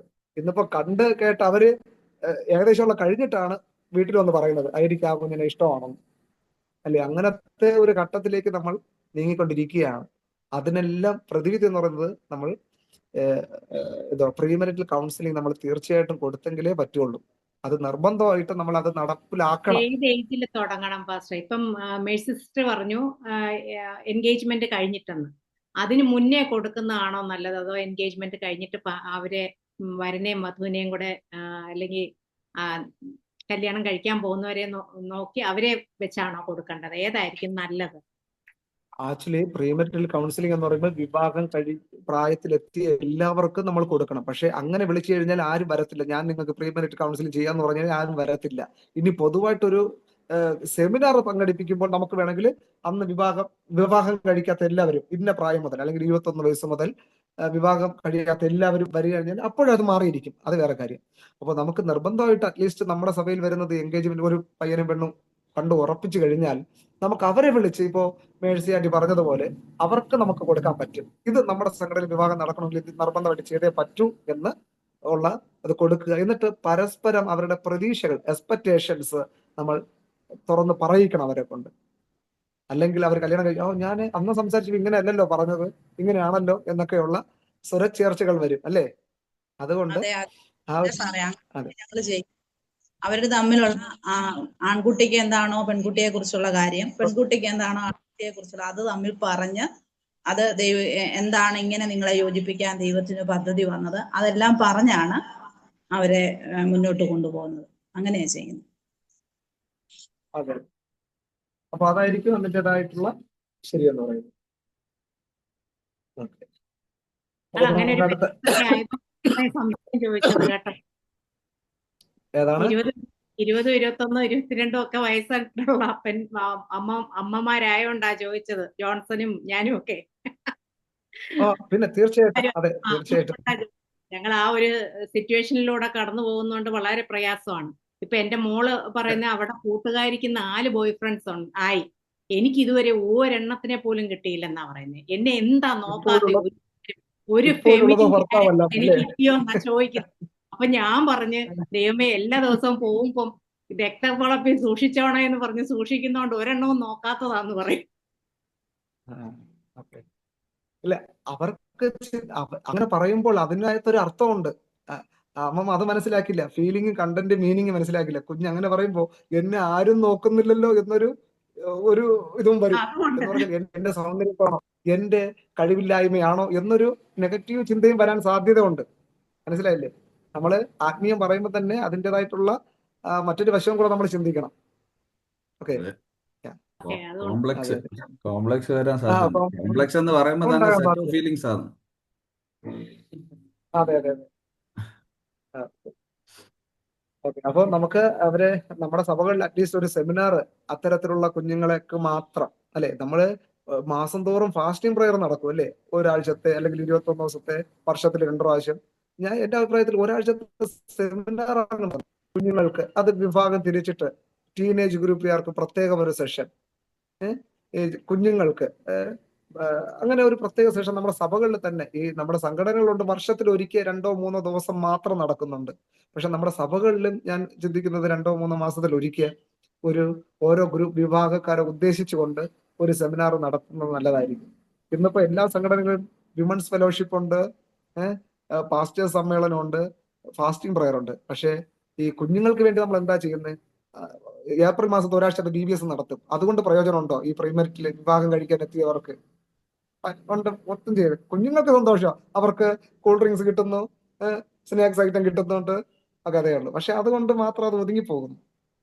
അപ്പോ നമ്മുടെ സഭകൾ അറ്റ്ലീസ്റ്റ്, അല്ലേ, പാസ്റ്റ് ദേവദാസന്മാരായിട്ടുള്ള ദേവദാസന്മാരുണ്ട്, പാസ്റ്റർ പൊതുവെ ബിനു ജെയിംസ്. ചെറുപ്പക്കാര് പിള്ളേർക്ക് നമ്മള് പാസ്റ്റർമാരോടും കുറെ എൽഡേഴ്സോടും കുറച്ച് വിരോധം ഇപ്പൊ ഈ അടുത്ത കാലങ്ങളിൽ ഇച്ചിരി കൂടുതലുണ്ട്. അതിന്റെ ഒരു കാരണം, ഇവരുടെ ഈ യൂത്ത് മീറ്റിംഗ് ഒക്കെ ഉള്ള ദിവസങ്ങളെല്ലാം നമ്മൾ ആ യൂത്ത് മീറ്റിംഗ് എല്ലാം കട്ട് ചെയ്തിട്ട് ഓരോ ദിവസം പോസ്റ്റ്പോൺ ചെയ്ത് അവർക്ക് തെളിയാനുള്ള ഒരു അവസരവും നമ്മൾ കൊടുക്കത്തില്ല. അതൊക്കെ ഇവരുടെ ഈ മനസ്സിൽ പ്രശ്നമുണ്ട്. ഞാൻ പല സഭകളിലും പോയപ്പം അവരുടെ സംസാരത്തിൽ ഇതിലും ഇടപാടിലും ഒക്കെ മനസ്സിലാക്കി അത് വേറൊരു ഗ്രൂപ്പായിട്ട് അങ്ങ് മാറും അപ്പം പൊതുവെ. അതെ, കറക്റ്റ് ആയിട്ടുള്ള കാര്യം. കറക്റ്റ് ആയിട്ട്. അപ്പൊ ഇത് ഇനി സഭയിൽ ഡിസ്കസ് ചെയ്യണമെങ്കിൽ കമ്മിറ്റിക്കാർ കുഞ്ഞുങ്ങൾക്ക് എന്തോ കാര്യം, അതും കൂടെ ആകുമ്പോ പിന്നെ മതി അവർക്ക്, അല്ലേ? അതെ അറ്റ്ലീസ്റ്റ് ആഴ്ചയിൽ 7 ദിവസം ഉണ്ട്. സഹോദരിമാരുടെ പ്രാർത്ഥന ഉണ്ട്, പിന്നെ ഉപവാസ പ്രാർത്ഥന ഉണ്ട്, കാത്തിരിപ്പ് യോഗമുണ്ട്, പിന്നെ സഭാരാധന ഉണ്ട്. അറ്റ്ലീസ്റ്റ് പിന്നെ കോട്ടേജ് ഉണ്ട്. ഞാൻ പറയുന്നത് എന്റെ അഭിപ്രായത്തില് ഞാൻ എന്റെ സഭയിൽ ചെയ്യുന്ന ഒരു കാര്യമാണ്, ആഴ്ചയിൽ 1.5 മണിക്കൂർ കുഞ്ഞുങ്ങൾക്ക് വേണ്ടി ഞാൻ അത് സ്പെൻഡ് ചെയ്യും. അവരുടെ പ്രോഗ്രാമാണ്, അവർക്കുള്ള കഴിവുകൾ അവർ പറയട്ടെ, നമ്മൾ അവരെ ഇരിക്കുക, പറ്റുമെങ്കിൽ അവരെ കൊണ്ട് തന്നെ അത് ലീഡ് ചെയ്യാനായിട്ട് ഞാൻ ശ്രമിക്കും. അങ്ങനെ എന്റെ സഭയിൽ ഞാൻ ചെയ്യുന്നുണ്ട്, ട്രൈ ചെയ്യാനായിട്ട് ശ്രമിക്കുന്നുണ്ട്. അപ്പോൾ ഈ കൗൺസിലിംഗ് പഠിക്കുന്നത് കൊണ്ട് ആ ഒരു വിഷൻ എനിക്ക് ലഭിച്ചത് കൊണ്ടാണ് അങ്ങനെ ചെയ്യുന്നത്. അപ്പോൾ എല്ലാ സഭയിലും ആഴ്ചയിൽ 1 or 2 മണിക്കൂർ യുവജനങ്ങൾക്ക് വേണ്ടി, കുഞ്ഞുങ്ങൾക്ക് വേണ്ടി, ഇപ്പൊ കുഞ്ഞുങ്ങൾക്കാണെങ്കിലും സൺഡേ സ്കൂൾ കിട്ടുന്നുണ്ട്. അത് അവർ വചനം പഠിക്കുന്നു, പാഠഭാഗങ്ങൾ പഠിക്കുന്നു. പക്ഷെ അവരുടെ കഴിവുകളൊന്ന് എക്സ്പ്രസ് ചെയ്യാൻ, അല്ലെ, 5 വാക്ക് പറയാൻ, അല്ലെങ്കിൽ ഒരു ആയിട്ടുള്ള ഒരു സ്പെഷ്യൽ പ്രോഗ്രാം അവതരിപ്പിക്കാൻ ഒന്ന് കൊടുക്കുകയാണെങ്കിൽ അത് നല്ലതായിട്ടുള്ളൊരു കാര്യം തന്നെ. അപ്പോൾ തന്നെ 2 or 3 മാസത്തിൽ ഒരിക്കൽ ഒരു സെമിനാർ, അതിൽ പ്രാവീണ്യം നേടിയ ഒരു കൗൺസിലറെ വിളിച്ചൊരു സെമിനാർ, അല്ലെങ്കിൽ ഇപ്പോൾ ഒത്തിരി ഈ സോഷ്യൽ വർക്ക് പഠിച്ചവരുണ്ട്, MSW ഒക്കെ കഴിഞ്ഞവരുണ്ട്. ഈ അല്ലെങ്കിൽ നമുക്ക് തന്നെ നമ്മുടെ ശുശ്രൂഷകരോട് അല്ലെങ്കിൽ സ്നേഹിതരായിട്ടുള്ള ദേവദാസന്മാരോട് പറഞ്ഞ് നമുക്ക് തന്നെ ഫ്രീ ആയിട്ട് പോയി ഒരു ക്ലാസ് എടുക്കാനായിട്ടൊക്കെ കഴിയും, അല്ലേ? അപ്പോൾ അങ്ങനെയൊക്കെ ചെയ്യണം, എങ്കിലേ നമുക്ക് യങ്സ്റ്റേഴ്സ് നമ്മുടെ സഭകളിൽ കാണുകയുള്ളൂ. അതെ. ഓക്കെ, ബ്രേക്ക് എടുക്കാൻ ഇനി സമയം കഴിഞ്ഞാൽ ഇനി 20 മിനിറ്റ് കൂടെ ഉള്ളൂ ക്ലാസ്. നമുക്ക് കണ്ടിന്യൂ ചെയ്യാം, അല്ലേ? അത്യാവശ്യം കുടിച്ചോളാം. പക്ഷെ നിർത്തണോ? ബ്രേക്ക് വേണോ അതോ കണ്ടിന്യൂ ചെയ്യാവോ? കണ്ടിന്യൂ ചെയ്തു സാറേ, സാറിന്റെ സമയം ഞങ്ങൾ കുറച്ച് കൊന്നു. മീനിങ് ഫുൾ ടൈം ആയിരുന്നു. എനിക്കും കുറച്ച് മനസ്സിലാക്കാനും, അനുഭവങ്ങളിൽ നിന്ന് പറയുമ്പോൾ നമുക്കത് മനസ്സിലാക്കാൻ ഡിസ്കസ്. ഓക്കെ, എനിക്കൊന്ന് മറ്റുള്ളവരും പറയാൻ ആഗ്രഹമുണ്ട്, സമയം പോകുമെന്ന് പേടിച്ചിട്ടായിരിക്കും ഉണ്ടാതിരിക്കുന്നത്. ഓക്കെ, ഇതൊരു ഗ്രൂപ്പിന് വരുന്ന കാര്യമാണെങ്കിൽ നമുക്ക് തീർച്ചയായിട്ടും ഡിസ്കസ് ചെയ്യണം. ഇത് നമ്മുടെ ഈ കോഴ്സിന്റെ ഒരു ഭാഗവും കൂടെയാണത്. ഓക്കെ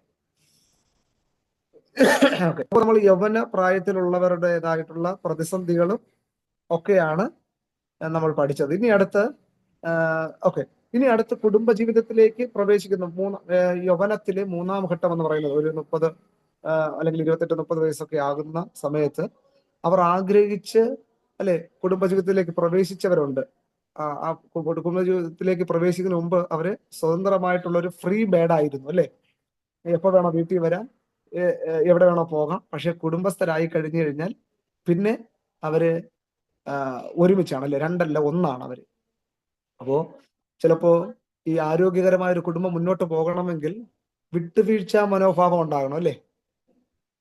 ചിലപ്പോ ഇവിടെ ഇരിക്കുന്ന എല്ലാവരും വിവാഹസ്ഥരാണ് അല്ലെ, എല്ലാവരും വിവാഹസ്ഥരാണ്, മക്കളും മക്കളുടെ മക്കളും ഒക്കെ കൊച്ചുമക്കളൊക്കെ ഉള്ളവരാണ്. അപ്പോ ഞാനിപ്പോ ഓരോരുത്തരോടും ചോദിച്ചു കഴിഞ്ഞാൽ നിങ്ങൾ പൂർണ്ണ 100% നിങ്ങൾ ആഗ്രഹിച്ച ഒരു വ്യക്തിയാണോ, ജീവിത പങ്കാളിയാണോ നിങ്ങൾക്ക് ലഭിച്ചത് എന്ന് ചോദിച്ചു കഴിഞ്ഞാൽ എത്ര പേർ യെസ് പറയുമെന്ന് അറിയത്തില്ല. മീൻസ് 100% നമ്മൾ ആഗ്രഹിച്ച, നമ്മുടെ പ്രതീക്ഷകൾക്കൊത്ത ഒരു വ്യക്തിയാണോ നമുക്ക് ജീവിത പങ്കാളിയായിട്ട് ലഭിച്ചത്? എന്റെ കാര്യം പറയാം, അല്ല എന്ന് പറഞ്ഞ്. പക്ഷേ അത് ദൈവമാണ് എന്നെ യോജിപ്പിച്ചെന്ന് മനസ്സിലാക്കിയിട്ട് ഇപ്പൊ 12 വർഷമായി, 12 ദിവസം പോലെ അങ്ങ് പോയി എന്നുള്ളതാണ്. അപ്പോൾ പലപ്പോഴും നമ്മുടെ എക്സ്പെക്ടേഷൻസ് ആയിരിക്കത്തില്ല അല്ലേ. പക്ഷെ അതാണ് തക്ക തുണ, ഞാൻ അവന് തക്കതായ ഒരു തുണ ഒരുക്കി കൊടുക്കുമെന്ന് ദൈവം പറഞ്ഞിരിക്കുന്നു. അപ്പോൾ ഈ അനുഭവം നമ്മുടെ മക്കൾക്ക് വേണമെങ്കിൽ പറയാം. ഒരിക്കലും 100% പാർട്ണർ നമുക്ക് ലഭിക്കുകയില്ല അല്ലെ. എന്ന് പറഞ്ഞാൽ ചിലപ്പോൾ നമ്മുടെ കണ്ണിൽ, നമ്മുടെ ചിന്തയിൽ 100% നമ്മുടെ കുടുംബ ജീവിതത്തിൽ അത് അൾട്ടർ ഫെയിലിയർ ആയിരിക്കും. അപ്പോ ചിലർക്ക് സാമ്പത്തികമായിട്ടുള്ള ഭദ്രത നോക്കി കിട്ടുന്നവരുണ്ട്, പക്ഷെ കുടുംബത്തിന്റെ സമാധാനം കെടുത്താനായിട്ട് അത് മതി അല്ലെ. ഓരോ കാര്യങ്ങളാണ്. പക്ഷെ ആ ദൈവഹിതത്തിന് അപ്പോ ഈ കുടുംബ ജീവിതത്തിലേക്ക് പ്രതികളോടുകൂടെ പ്രവേശിച്ചിട്ടുള്ളവരുണ്ടാകും. വിട്ടുവീഴ്ച മനോഭാവം ഇല്ലാത്ത അല്ലെങ്കിൽ പിടിവാശി കുടുംബജീവിതത്തിൽ ഉണ്ടായാൽ ആ കുടുംബം മുന്നോട്ട് പോകാനായിട്ട് പാടാണ് അല്ലെ. ഈ യോസഫ് പുത്തപ്പുരയ്ക്കൽ അച്ഛന്റെ നിങ്ങൾ കേട്ടിട്ടുണ്ടോ യൂട്യൂബില്? അത് കേൾക്കണം കേട്ടോ. ഫാമിലി, നമ്മുടെ ഈ പ്രത്യേകിച്ച് കൗൺസിലിംഗ് ഫീൽഡിലൊക്കെ നിൽക്കാൻ ആഗ്രഹിക്കണം. ജോസഫ് പുത്തപ്പുരയ്ക്കൽ അച്ഛന്റെ വീഡിയോസ്, ഫാമിലി കൗൺസിലർ. കാപ്പിപ്പൊടി അച്ഛൻ, അതെ. അത് പുള്ളിയുടെ ഇതൊക്കെ പറയുകയാണെങ്കിലും പുള്ളി ഫാമിലി കൗൺസിലിംഗ് നന്നായിട്ട് എടുക്കും. പക്ഷെ പുള്ളി കുടുംബസ്ഥനല്ല. പക്ഷെ പുള്ളി ഭയങ്കര അനുഭവം ഉള്ളത് പോലെ പഠനത്തിൽ, തിയറിയിൽ നിന്ന് പുള്ളി പറയുന്ന കാര്യങ്ങളാണ്. പക്ഷെ ഞാൻ സമയം കിട്ടുമ്പോഴൊക്കെ അച്ഛന്റെ സന്ദേശങ്ങൾ കേൾക്കും. അതിനെപ്പറ്റി ഒരു പ്രാവശ്യം ഒരാൾ സംശയം ചോദിച്ചപ്പം പുള്ളിക്കാരൻ പറഞ്ഞു, നമ്മുടെ ഫുട്ബോൾ കളിക്കകത്ത് റഫറി ഒരിക്കലും കളിക്കുന്നില്ല, പക്ഷെ കളി നന്നായിട്ട് അറിയാവുന്ന ആളാണ്. അതെ. അത് പുള്ളി ഏത് കാര്യത്തിനും വളരെ നർമ്മരസത്തോടുകൂടെ പുള്ളി സംസാരിക്കുക എന്നുള്ളതാണ് അല്ലെ. അത് ഏത് കാര്യമാണെങ്കിലും ഉരുളക്കുപ്പേരി എന്ന രീതിയിൽ സഡൻ ആൻസർ ആണ് അല്ലെ. ഓക്കെ, അപ്പോ ഈ കുടുംബജീവിതത്തിൽ പ്രവേശിക്കുന്ന യുവാക്കർ അല്ലെങ്കിൽ യൗവനക്കാർ അവരുടേതായ പ്രതീക്ഷകൾക്കൊത്ത് അവർക്ക് ഒരു ജീവിത പങ്കാളിയെ ലഭിച്ചില്ല എന്നുണ്ടെങ്കിൽ ചിലപ്പോ ഈ കുടുംബം കൊണ്ടോ സൗന്ദര്യം കൊണ്ടോ ഒക്കെ നമ്മൾ വിവാഹത്തിലേക്ക് പ്രവേശിക്കും. പക്ഷെ അടുത്ത് ജീവിച്ചു തുടങ്ങുമ്പോൾ പ്രതീക്ഷകൾക്ക് അപ്പുറമാണെങ്കിൽ അതൊരു പ്രതിസന്ധിയിലേക്ക് വഴിതെളിക്കാനായിട്ടിടയാകും. ചിലർ ഇനി ഇത് സഹിച്ചേ പറ്റൂ എന്നുള്ള രീതിയിൽ അവർ മുന്നോട്ട് നീങ്ങും. ചിലരെ സംബന്ധിച്ചിടത്തോളം ഇത് ബെറ്റർ ഡിവോഴ്സിലേക്ക് നയിക്കാനായിട്ടും സാഹചര്യങ്ങളുണ്ട്. അപ്പോ ചിലപ്പോൾ രണ്ടുപേരുടെ അഭിപ്രായങ്ങൾ വ്യത്യസ്തമായിരിക്കാം. എന്നാൽ ആ അഭിപ്രായങ്ങൾ കൂട്ടിച്ചേർത്ത് ഒറ്റ അഭിപ്രായത്തിലേക്ക് കൊണ്ടുവരുമ്പോഴാണ് കുടുംബജീവിതം മുന്നോട്ട് പോകുന്നത്. പിന്നെ അടുത്ത് ഒരു കമ്മ്യൂണിക്കേഷനാണ്, ആശയവിനിമയം കുടുംബത്തിൽ ഉണ്ടാകണം.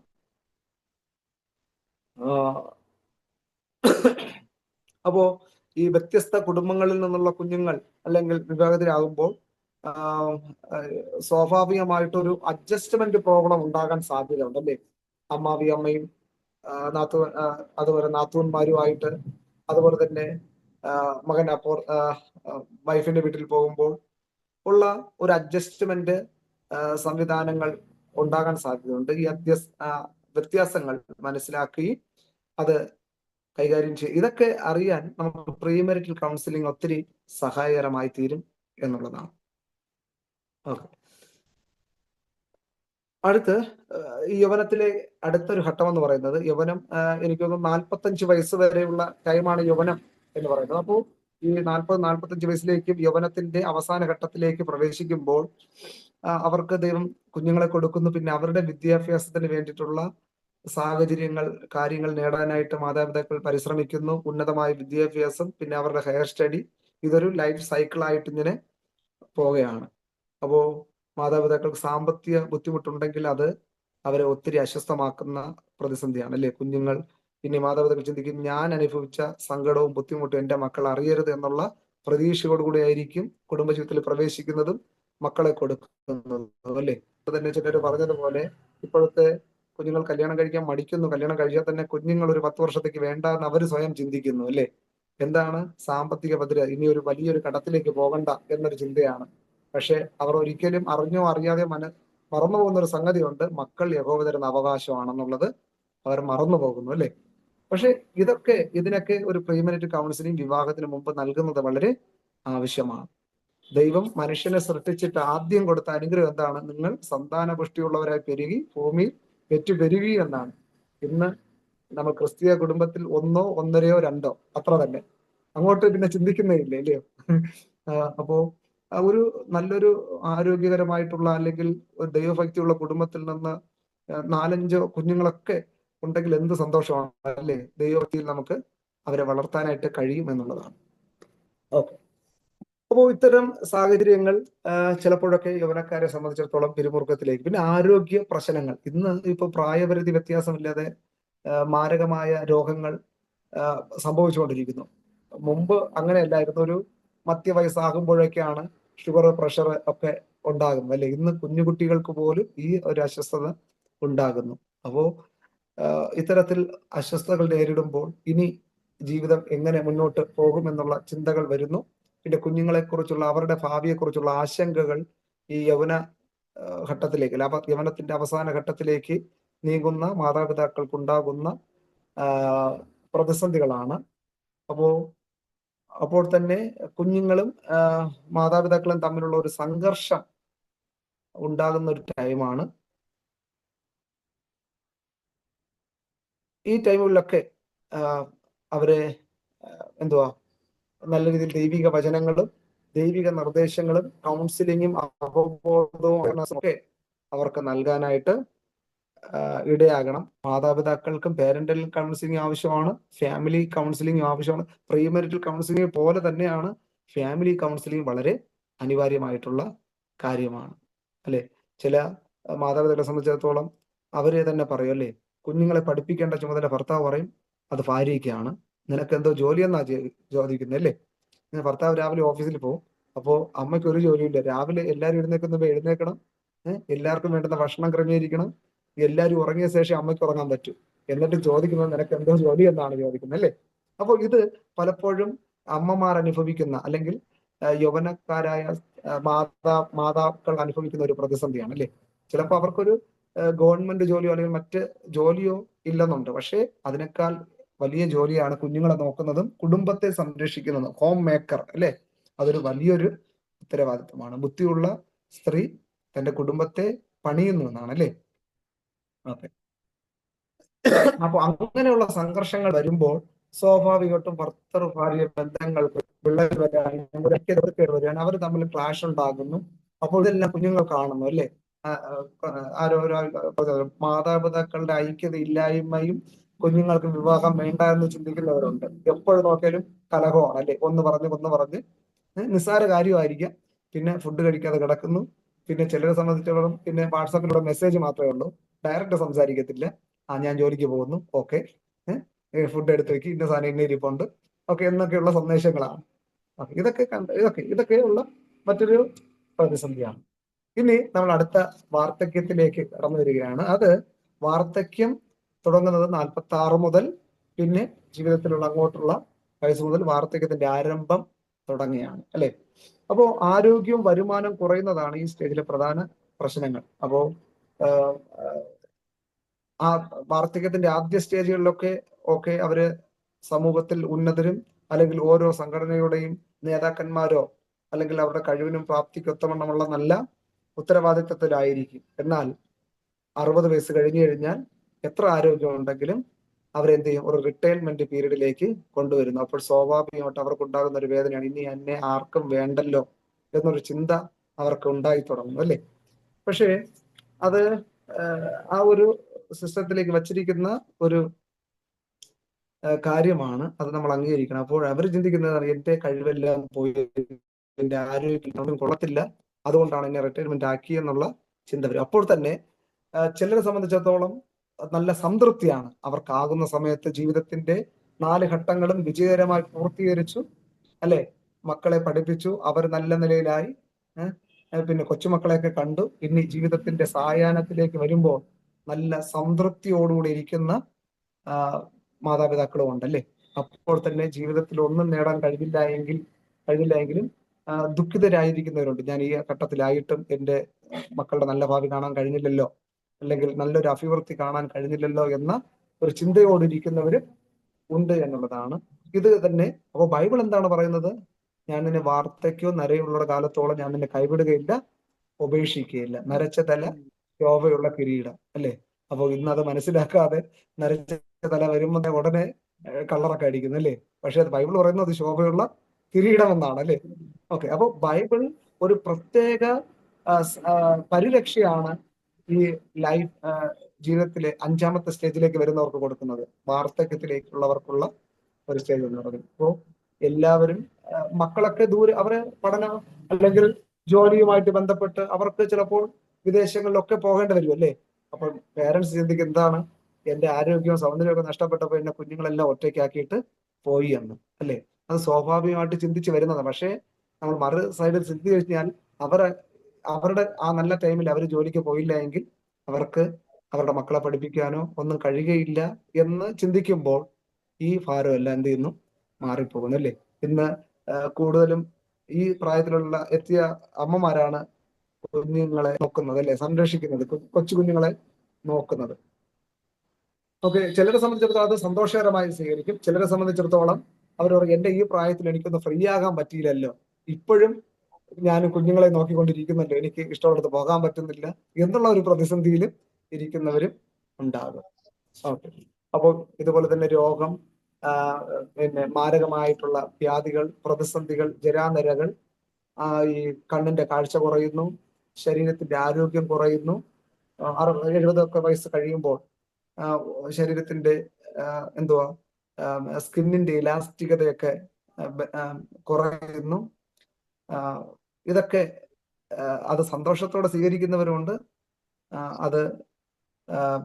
അതിന് വിഷമത്തിലും ഇരിക്കുന്നവരുണ്ട്. അപ്പോൾ ഈ ഇത്തരത്തിലുള്ളവർക്കുള്ള കൗൺസിലിംഗ് എന്ന് പറയുന്നത് ഇവരോടൊപ്പം കൂടുതൽ സമയം സ്പെൻഡ് ചെയ്യുന്നവരെ അവർക്ക് കൂടുതൽ ഇഷ്ടമാണ്. അവരുടെ കഴിഞ്ഞ നാളുകളിലുള്ള കാര്യങ്ങൾ അവർക്ക് പറയാനും ചില വാർത്തകളിലുള്ള അച്ഛന്മാരെ കണ്ടല്ലേ, നിന്റെ പ്രായത്തിൽ ഞാൻ ഇതിനേക്കാളും നന്നായിട്ട് ചാടി ഓടി നടക്കുമായിരുന്നു, ഇതിനേക്കാളും കളറുണ്ടായിരുന്നു, ഇതിനേക്കാളും ആരോഗ്യം ഉണ്ടെന്നൊക്കെ പറയും, അല്ലേ? എപ്പോഴും അവരുടേതായിട്ടുള്ള ആരോഗ്യം ഉണ്ടായിരുന്ന യൗവനത്തിലെ അല്ലെങ്കിൽ കൗമാരത്തിലുള്ള കാര്യങ്ങൾ അവരെന്ത് ചെയ്യും? പറയാനായിട്ട് ഇടുക. ഇതെല്ലാം കേട്ടിരിക്കുന്ന ഒരു വ്യക്തി അവരെന്ത് ചെയ്യും? ആഗ്രഹിക്കും, അല്ലേ? അതുകൊണ്ടാണ് കൂടുതൽ ഇത്തരത്തിലുള്ള അമ്മമാരോ അച്ഛന്മാരോ ഉള്ള സഭകളിലെ പാസ്റ്റർമാർക്ക് കൂടുതൽ പണിയാണ്, അല്ലെ? എന്തുണ്ടെങ്കിലും പാസ്റ്റർ ഫ്രീ ആണോ എന്നിട്ട് വരാമോ, വേറെ ഒന്നുമില്ല, പാസ്റ്റർ കുറെ സമയം ഇരിക്കണം, ഇവർ കുറെ കാര്യം പറയും, നമ്മൾ കേട്ടോണ്ടിരുന്നാൽ മതി, അത് തന്നെ ഒരു കൗൺസിലിംഗ് ആണ്. ഓക്കെ. അത് എല്ലാ മാതാപിതാക്കളും അത് ആഗ്രഹിക്കുന്ന ഒരു കാര്യം എന്ന് പറഞ്ഞാൽ മക്കളൊക്കെ ജോലിക്കാണ്, ദൂരെയാണ്, അപ്പോൾ അവരോടൊപ്പം സമയം സ്പെൻഡ് ചെയ്യുന്ന അവർക്ക് ഒത്തിരി സമയമുണ്ട്, പക്ഷെ ആരോഗ്യം അവരെ അനുവദിക്കുന്നില്ല ഒരിടത്ത് പോകാനായിട്ട്, അല്ലേ? അപ്പോൾ ആരോഗ്യവും സമയവും ഉണ്ടായിരുന്നപ്പോൾ ശരീരം അനുവദിക്കുന്നില്ല. ശരീരം ആരോഗ്യവും പിന്നെ സമയം ഉണ്ടായിരുന്നപ്പോൾ സമ്പത്തൊക്കെ ഉണ്ടായിരുന്നപ്പോൾ സമയം അവരെ അനുവദിക്കുന്നില്ലായിരുന്നു, ബിസി ഷെഡ്യൂൾ ആയിരുന്നു. അപ്പൊ ഓരോ ഘട്ടത്തിലും ഓരോ പ്രതിസന്ധി അവർക്ക് ഓരോരുത്തർക്കും ഉണ്ടെന്നുള്ളതാണ് മനസ്സിലാക്കാനായിട്ട് കഴിയുന്നത്. വാർദ്ധക്യവും നരയുമുള്ള കാലത്ത്, അപ്പോൾ ബൈബിൾ പറയുന്നതാണ്, വാർദ്ധക്യവും നരയുമുള്ള കാലത്ത് ഉപേക്ഷിക്കാതെ നരയ്ക്കുവോളം ചുമക്കുന്ന ദൈവത്തിലുള്ള ആശ്രയവും വിശ്വാസവും പ്രത്യാശയും വൃദ്ധജനങ്ങൾക്ക് അവർക്ക് അത്തരത്തിലുള്ള ദൈവിക വചനങ്ങൾ അവർക്ക് പറഞ്ഞു കൊടുക്കുകയും ആശ്വസിപ്പിക്കുകയും ചെയ്യണം. ഓക്കെ,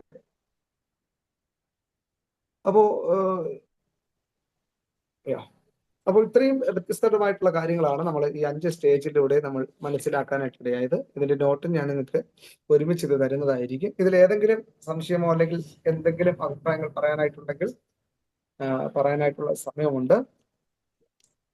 നമുക്ക് ഇനി ഒരു 5-10 മിനിറ്റ് കൂടെ ഉണ്ട്.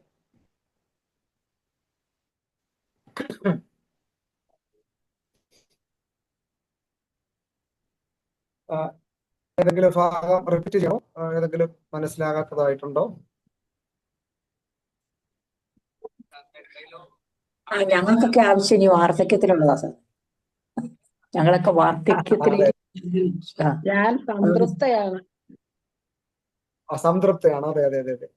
അല്ല, ഞാൻ അപ്രിഷിയേറ്റ് ചെയ്യുന്നു. പ്രത്യേകിച്ച് അച്ഛന്മാരെ അമ്മമാരെ കാണുമ്പോൾ ഞങ്ങളെപ്പോലുള്ളവർക്കൊരു ഊർജമാണ്, അല്ലയോ? ഈ പ്രായത്തിലും പഠിക്കാനായിട്ട് ഒരു മനസ്സ്, നിങ്ങൾ ടൈം കണ്ടെത്തുന്നുണ്ട്. ഞാനോർത്ത് നിങ്ങൾ ഇതിനു മുമ്പ് വീഡിയോ ഓഫ് ചെയ്തിട്ടൊക്കെ പോകുമെന്ന്. പക്ഷെ ആ 2 മണിക്കൂർ അല്ലേ വീഡിയോ ഒക്കെ ഓൺ ചെയ്ത് വളരെ അതാണ് സമയമില്ലെന്ന. ഇപ്പൊ ഞങ്ങളുടെയാണ് ഓൺലൈൻ പ്രാർത്ഥന നടന്നുകൊണ്ടിരിക്കുക, സമയമില്ലതോടെ. 8 തൊട്ട് ഞങ്ങളുടെ ഓൺലൈൻ മീറ്റിംഗ് തുടങ്ങുക. എല്ലാ ദിവസവും ഉണ്ടോ? എല്ലാ ദിവസവും ഉണ്ട്. നേരത്തെ കോട്ടേജ് മീറ്റിംഗ് ആയിരുന്നു, പിന്നെ ഓൺലൈനിൽ. കൊറോണ കഴിഞ്ഞ ഉടനെ ഇപ്പൊ മിക്കതും ഓൺലൈൻ മീറ്റിങ്ങുകളായിട്ടായല്ലോ. ഓക്കെ, മറ്റാർക്കെങ്കിലും ഇന്ന് പഠിപ്പിച്ചുമായി ബന്ധപ്പെട്ട് എന്തെങ്കിലും സംശയമുണ്ടോ? സാറേ, എനിക്കൊരു ഡൗട്ട് ഉണ്ട്. വാർദ്ധക്യത്തിലായിരിക്കുന്ന നമ്മള് 45 ഇയേഴ്സ് അബവ് ഏജ് ഉള്ളവര്, അവര് ഞങ്ങളുടെയൊക്കെ മക്കൾ, ഞങ്ങൾക്ക് കൊച്ചുമക്കളൊക്കെ ഉണ്ട്. അപ്പം ഞങ്ങൾ എങ്ങനെയാണ് അവരെ ഡീൽ ചെയ്യേണ്ടത്? മീൻസ് അത് ചില കല്യാണം കഴിച്ചു കഴിഞ്ഞാൽ ഓൾറെഡി ആ മക്കളൊക്കെ ഇച്ചിരി ചേഞ്ച് ആവുമല്ലോ. മീൻസ് ആ പഴയ ആ ഒരു ഇത് അത് നമുക്ക് കിട്ടത്തില്ല 100%. നമ്മൾ ആ പഴയ കൊച്ചു ബാച്ചിലറായിട്ടിരുന്നപ്പോൾ നമ്മളെ സ്നേഹിച്ചതും നമ്മളെ തലോടിയിലും അതവർക്കൊരു ഭയങ്കര സ്നേഹമായിരുന്നു. വിവാഹം കഴിക്കുമ്പോൾ അത് നമ്മൾ പ്രതീക്ഷിച്ചിട്ട് കാര്യമില്ല, അത് നമ്മളും അങ്ങനെയായിരുന്നല്ലോ, നോ പ്രോബ്ലം. പക്ഷെ ആ സമയത്ത് പേരൻസിന് ഒത്തിരി ഫീലിംഗ് ഉണ്ടാവും. നമ്മളെ ചിന്തിച്ചാൽ മതി, നമ്മളും അങ്ങനെയായിരുന്നു. പക്ഷെ അത് നമ്മൾ എങ്ങനെയൊന്ന് ഓവർകം ചെയ്യാൻ പറ്റും? മീൻസ് മക്കളോടൊപ്പം നമ്മൾ എങ്ങനെ ഡീൽ ചെയ്യേണ്ടത്? അമ്മമ്മ ഓൾറെഡി ആൻസർ പറഞ്ഞു കഴിഞ്ഞു. നമ്മുടെ ആ പ്രായം ഓർത്താൽ മതി എന്നുള്ളതാണ്. ഓക്കെ, ആക്ച്വലി ബൈബിൾ അതൊരു പ്രസക്തമായിട്ടുള്ള ചോദ്യമാണ്. ഇന്ന് പ്രത്യേകിച്ച് പാസ്റ്റേഴ്സ് അഭിമുഖീകരിക്കുന്ന ഒരു വെല്ലുവിളി കൂടെയാണിത്. അപ്പോ ബൈബിൾ പറയുന്നു, ഇനി അവർ 2 ഒന്നത്രേ, അവർ ഒരു മനുഷ്യൻ ഭാര്യയോട് പറ്റിച്ചേരും, അല്ലേ? അപ്പൊ സുമയാന്റി പറഞ്ഞതുപോലെ സംതൃപ്തയാകുക എന്നുള്ളതാണ്. മക്കളുടെ അവസ്ഥ മാതാപിതാക്കൾ അറിഞ്ഞ് നമ്മൾ സംതൃപ്തരാകുക, അതാ ഏറ്റവും നല്ലത്. എന്റെ ക്വസ്റ്റ്യൻ അതല്ല സാറേ, എന്റെ ക്വസ്റ്റ്യൻ ഇതാ. അപ്പൊ ആ ഒരു അവസ്ഥ വരുമ്പോ നമ്മൾ മക്കളോട് എങ്ങനെയാണ് ഡീൽ ചെയ്യേണ്ടത്? മക്കളോട് എങ്ങനെയാണ് നമ്മൾ പെരുമാറേണ്ടത്? ചില പേരൻസ് ഫീൽ ചെയ്ത് അവർക്ക് ഫോണും ചെയ്യത്തില്ല. എന്റെ മോൻ അങ്ങനെയായല്ലോ ഇങ്ങനെയാണെന്നുള്ള ഫീലിങ്സ്. പ്രായമാകുമ്പോൾ നമ്മുടെ സ്വഭാവത്തിൽ ഒരു ചേഞ്ച് ആകുമല്ലോ, ഒരു 65 എബോവ് ഒക്കെ ആയാൽ ഉണ്ടാവും. അപ്പം നമ്മളപ്പോ അവരോട് അതൊന്നും കാണിക്കാതെ, അതാണ് ഞാൻ എന്റെ ക്വസ്റ്റ്യൻ അതാ. അപ്പൊ നമ്മൾ എങ്ങനെയായിരിക്കണം അവരോട് പെരുമാറേണ്ടത് ആ സമയത്ത്? അവരെ കൂടുതലായിട്ട് സ്നേഹിക്കുക, അവർക്ക് അങ്ങോട്ട് ഫോൺ ചെയ്യുക.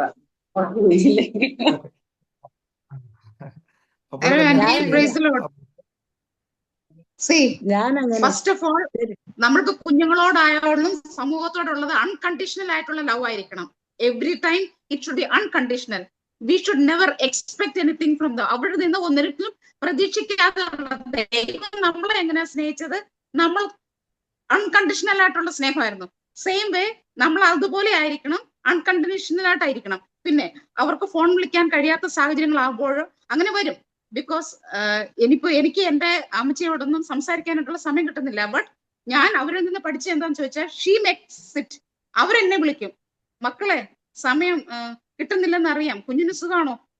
അപ്പൊ എനിക്ക് തന്നെ ഒരു കുറ്റബോധം, അയ്യോ എനിക്ക് സമയം കണ്ടെത്തി അമ്മച്ചി വിളിക്കാൻ പറ്റിയില്ലല്ലോ.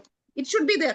ആ സമയത്ത് അവർക്ക് ഫോൺ അറ്റൻഡ് ചെയ്യാൻ പറ്റിയില്ലെങ്കിൽ പോലും ടീക്കെ നമുക്ക് മെസ്സേജ് സെൻഡ് ചെയ്യാൻ പറ്റുന്നുണ്ടെങ്കിൽ give them a voice chat. അവർ എടുത്തിട്ട് they will reply it back. First of all നമ്മുടെ മനസ്സിൽ നിന്ന് എപ്പോഴും മാറ്റിക്കണം, നമ്മൾക്ക് ദൈവം തന്ന കടമ മാത്രമാണ് നമ്മൾ കുഞ്ഞുങ്ങൾക്ക് കൊടുത്തത്. We should never expect from them. It is impossible, but it should be that. അങ്ങനെ തന്നെ ആയിരിക്കണം. അല്ലെങ്കിൽ നമ്മൾക്ക് ഇത് വലിയ പ്രോബ്ലം ആയിട്ട് മാറും. We will never be able to come out of this. നമുക്ക് ഈ പ്രോബ്ലത്തിൽ നിന്ന് നമുക്ക് വെളിയിൽ വരാൻ പറ്റത്തില്ല. ബിക്കോസ് നമുക്ക് ആ കുഞ്ഞുങ്ങളിൽ നിന്ന് ഇതിലപ്പുറം അവരുടെ സിറ്റുവേഷൻ കാരണം നമുക്ക്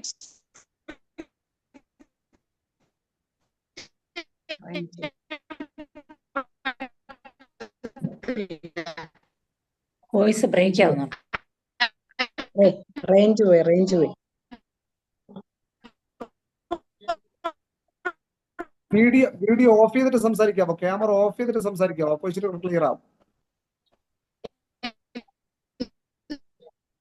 അത് കേക്കത്തില്ലായിരിക്കാം. ഇത്ര സമയം എടുത്തില്ല. നെറ്റ് പ്രോബ്ലം ആയിരിക്കും. നെറ്റ്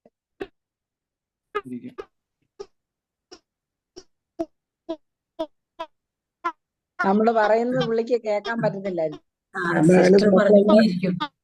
എല്ലാരും കൗൺസിലേഴ്സ് ആണെന്ന് തോന്നുന്നു ക്ലാസ് അറ്റൻഡ് ചെയ്യുന്നത്. സാറ് സൈലന്റ് ആയി, സ്റ്റുഡൻസ് എല്ലാം സാറുമാരും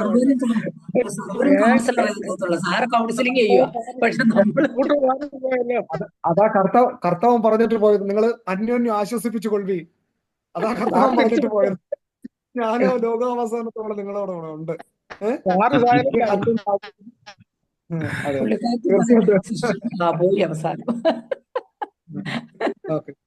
അപ്പോ നമ്മുടെ സിസ്റ്റർ പറഞ്ഞതുപോലെ നമ്മുടെ പ്രശ്നങ്ങൾക്കൊരു കാരണം, അത് നമ്മൾ മനഃശാസ്ത്രം പഠിക്കുമ്പോൾ, സൈക്കോളജി പഠിക്കുമ്പോൾ, നമ്മുടെ പ്രശ്നങ്ങൾക്കെല്ലാം കാരണം ഓവർ എക്സ്പെക്ടേഷനാണ്.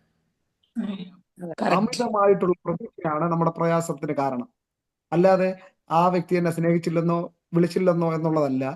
ഇപ്പൊ ഞാൻ എന്റെ തന്നെ പ്രശ്നം, അതിന്റെ മൂല കാരണം ഞാൻ ഇരുന്ന് ചിന്തിക്കുകയാണെങ്കിൽ എന്റെ ഓവർ എക്സ്പെക്ടേഷൻ ആയിരുന്നു. ഇപ്പൊ ഞാൻ നേരത്തെ പറഞ്ഞതുപോലെ എന്റെ കുഞ്ഞിന് ഞാൻ അടി കൊടുത്തത് എനിക്ക് ദേഷ്യം വന്നതുകൊണ്ടാണ്, അവൻ ചെയ്ത തെറ്റുകൊണ്ടല്ല. ഞാൻ പ്രതീക്ഷിച്ചത്, ഫോർ എക്സാമ്പിൾ ക്ലാസ് ടെസ്റ്റ് നടന്നു. ഞാൻ പ്രതീക്ഷ 50-ന് ഒരു 45 കിട്ടുമെന്നായിരുന്നു എന്റെ പ്രതീക്ഷ. പക്ഷെ അവന്റെ ലെവൽ ബെസ്റ്റിന് അവൻ 40 മാർക്ക് എടുത്തെന്ന് വെച്ചോ. പക്ഷെ ഞാൻ അടി കൊടുത്തത് എന്താണ്? എന്റെ പ്രതീക്ഷ അവൻ എഴുതിയില്ല. അപ്പൊ അവിടെ ആരെ തെറ്റ്? എന്റെ തെറ്റാ. ഞാൻ അത്രയും ഓവർ എക്സ്പെക്ട് ചെയ്തു. മനസ്സിലായ? അപ്പൊ അതാ അതിന്റെ കാര്യം. പക്ഷെ സ്വന്തം ജീവിതത്തിലേക്ക് വരുമ്പോൾ നമുക്ക് അത് അംഗീകരിക്കാൻ പാടാണ്. അത് സ്വാഭാവികമായിട്ടുള്ള കാര്യമാണ്. പക്ഷെ ട്രൂത്ത് ഈസ് ട്രൂത്ത് അല്ലേ? അതാ അതിന്റെ അതെ. എനിവേ, ഇന്നത്തെ ക്ലാസ് വളരെ മീനിങ് ആയിരുന്നു. ആ ടോപ്പിക്കും അത്തരത്തിലുള്ളതായിരുന്നു. ഓക്കെ, സഹായിക്കട്ടെ. മറ്റാർക്കെങ്കിലും എന്തെങ്കിലും ഈ വിഷയത്തോട് എന്തെങ്കിലും പറയാനുണ്ടെങ്കിൽ. ഏതാണ്?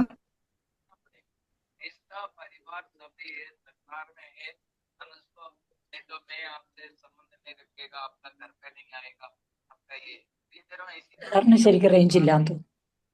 സൗണ്ട് കിട്ടുന്നില്ല, സൗണ്ട് കേൾക്കുന്നില്ല. ഓക്കെ, ആരാണ്ടോ സംസാരിക്കുന്നുണ്ട്. ആരാന്നറിയില്ല. ആരനോടല്ല സാറേ, അത് പുറകിൽ നിന്നുള്ള സൗണ്ട് കേൾക്കും. ആരോ മീറ്റിംഗ് നടന്നുകൊണ്ടിരിക്കുക, ഹിന്ദിയില. ശരിയാ.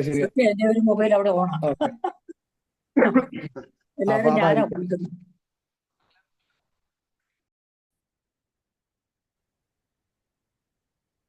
സാറ് പോയാ? സാറും പോയി.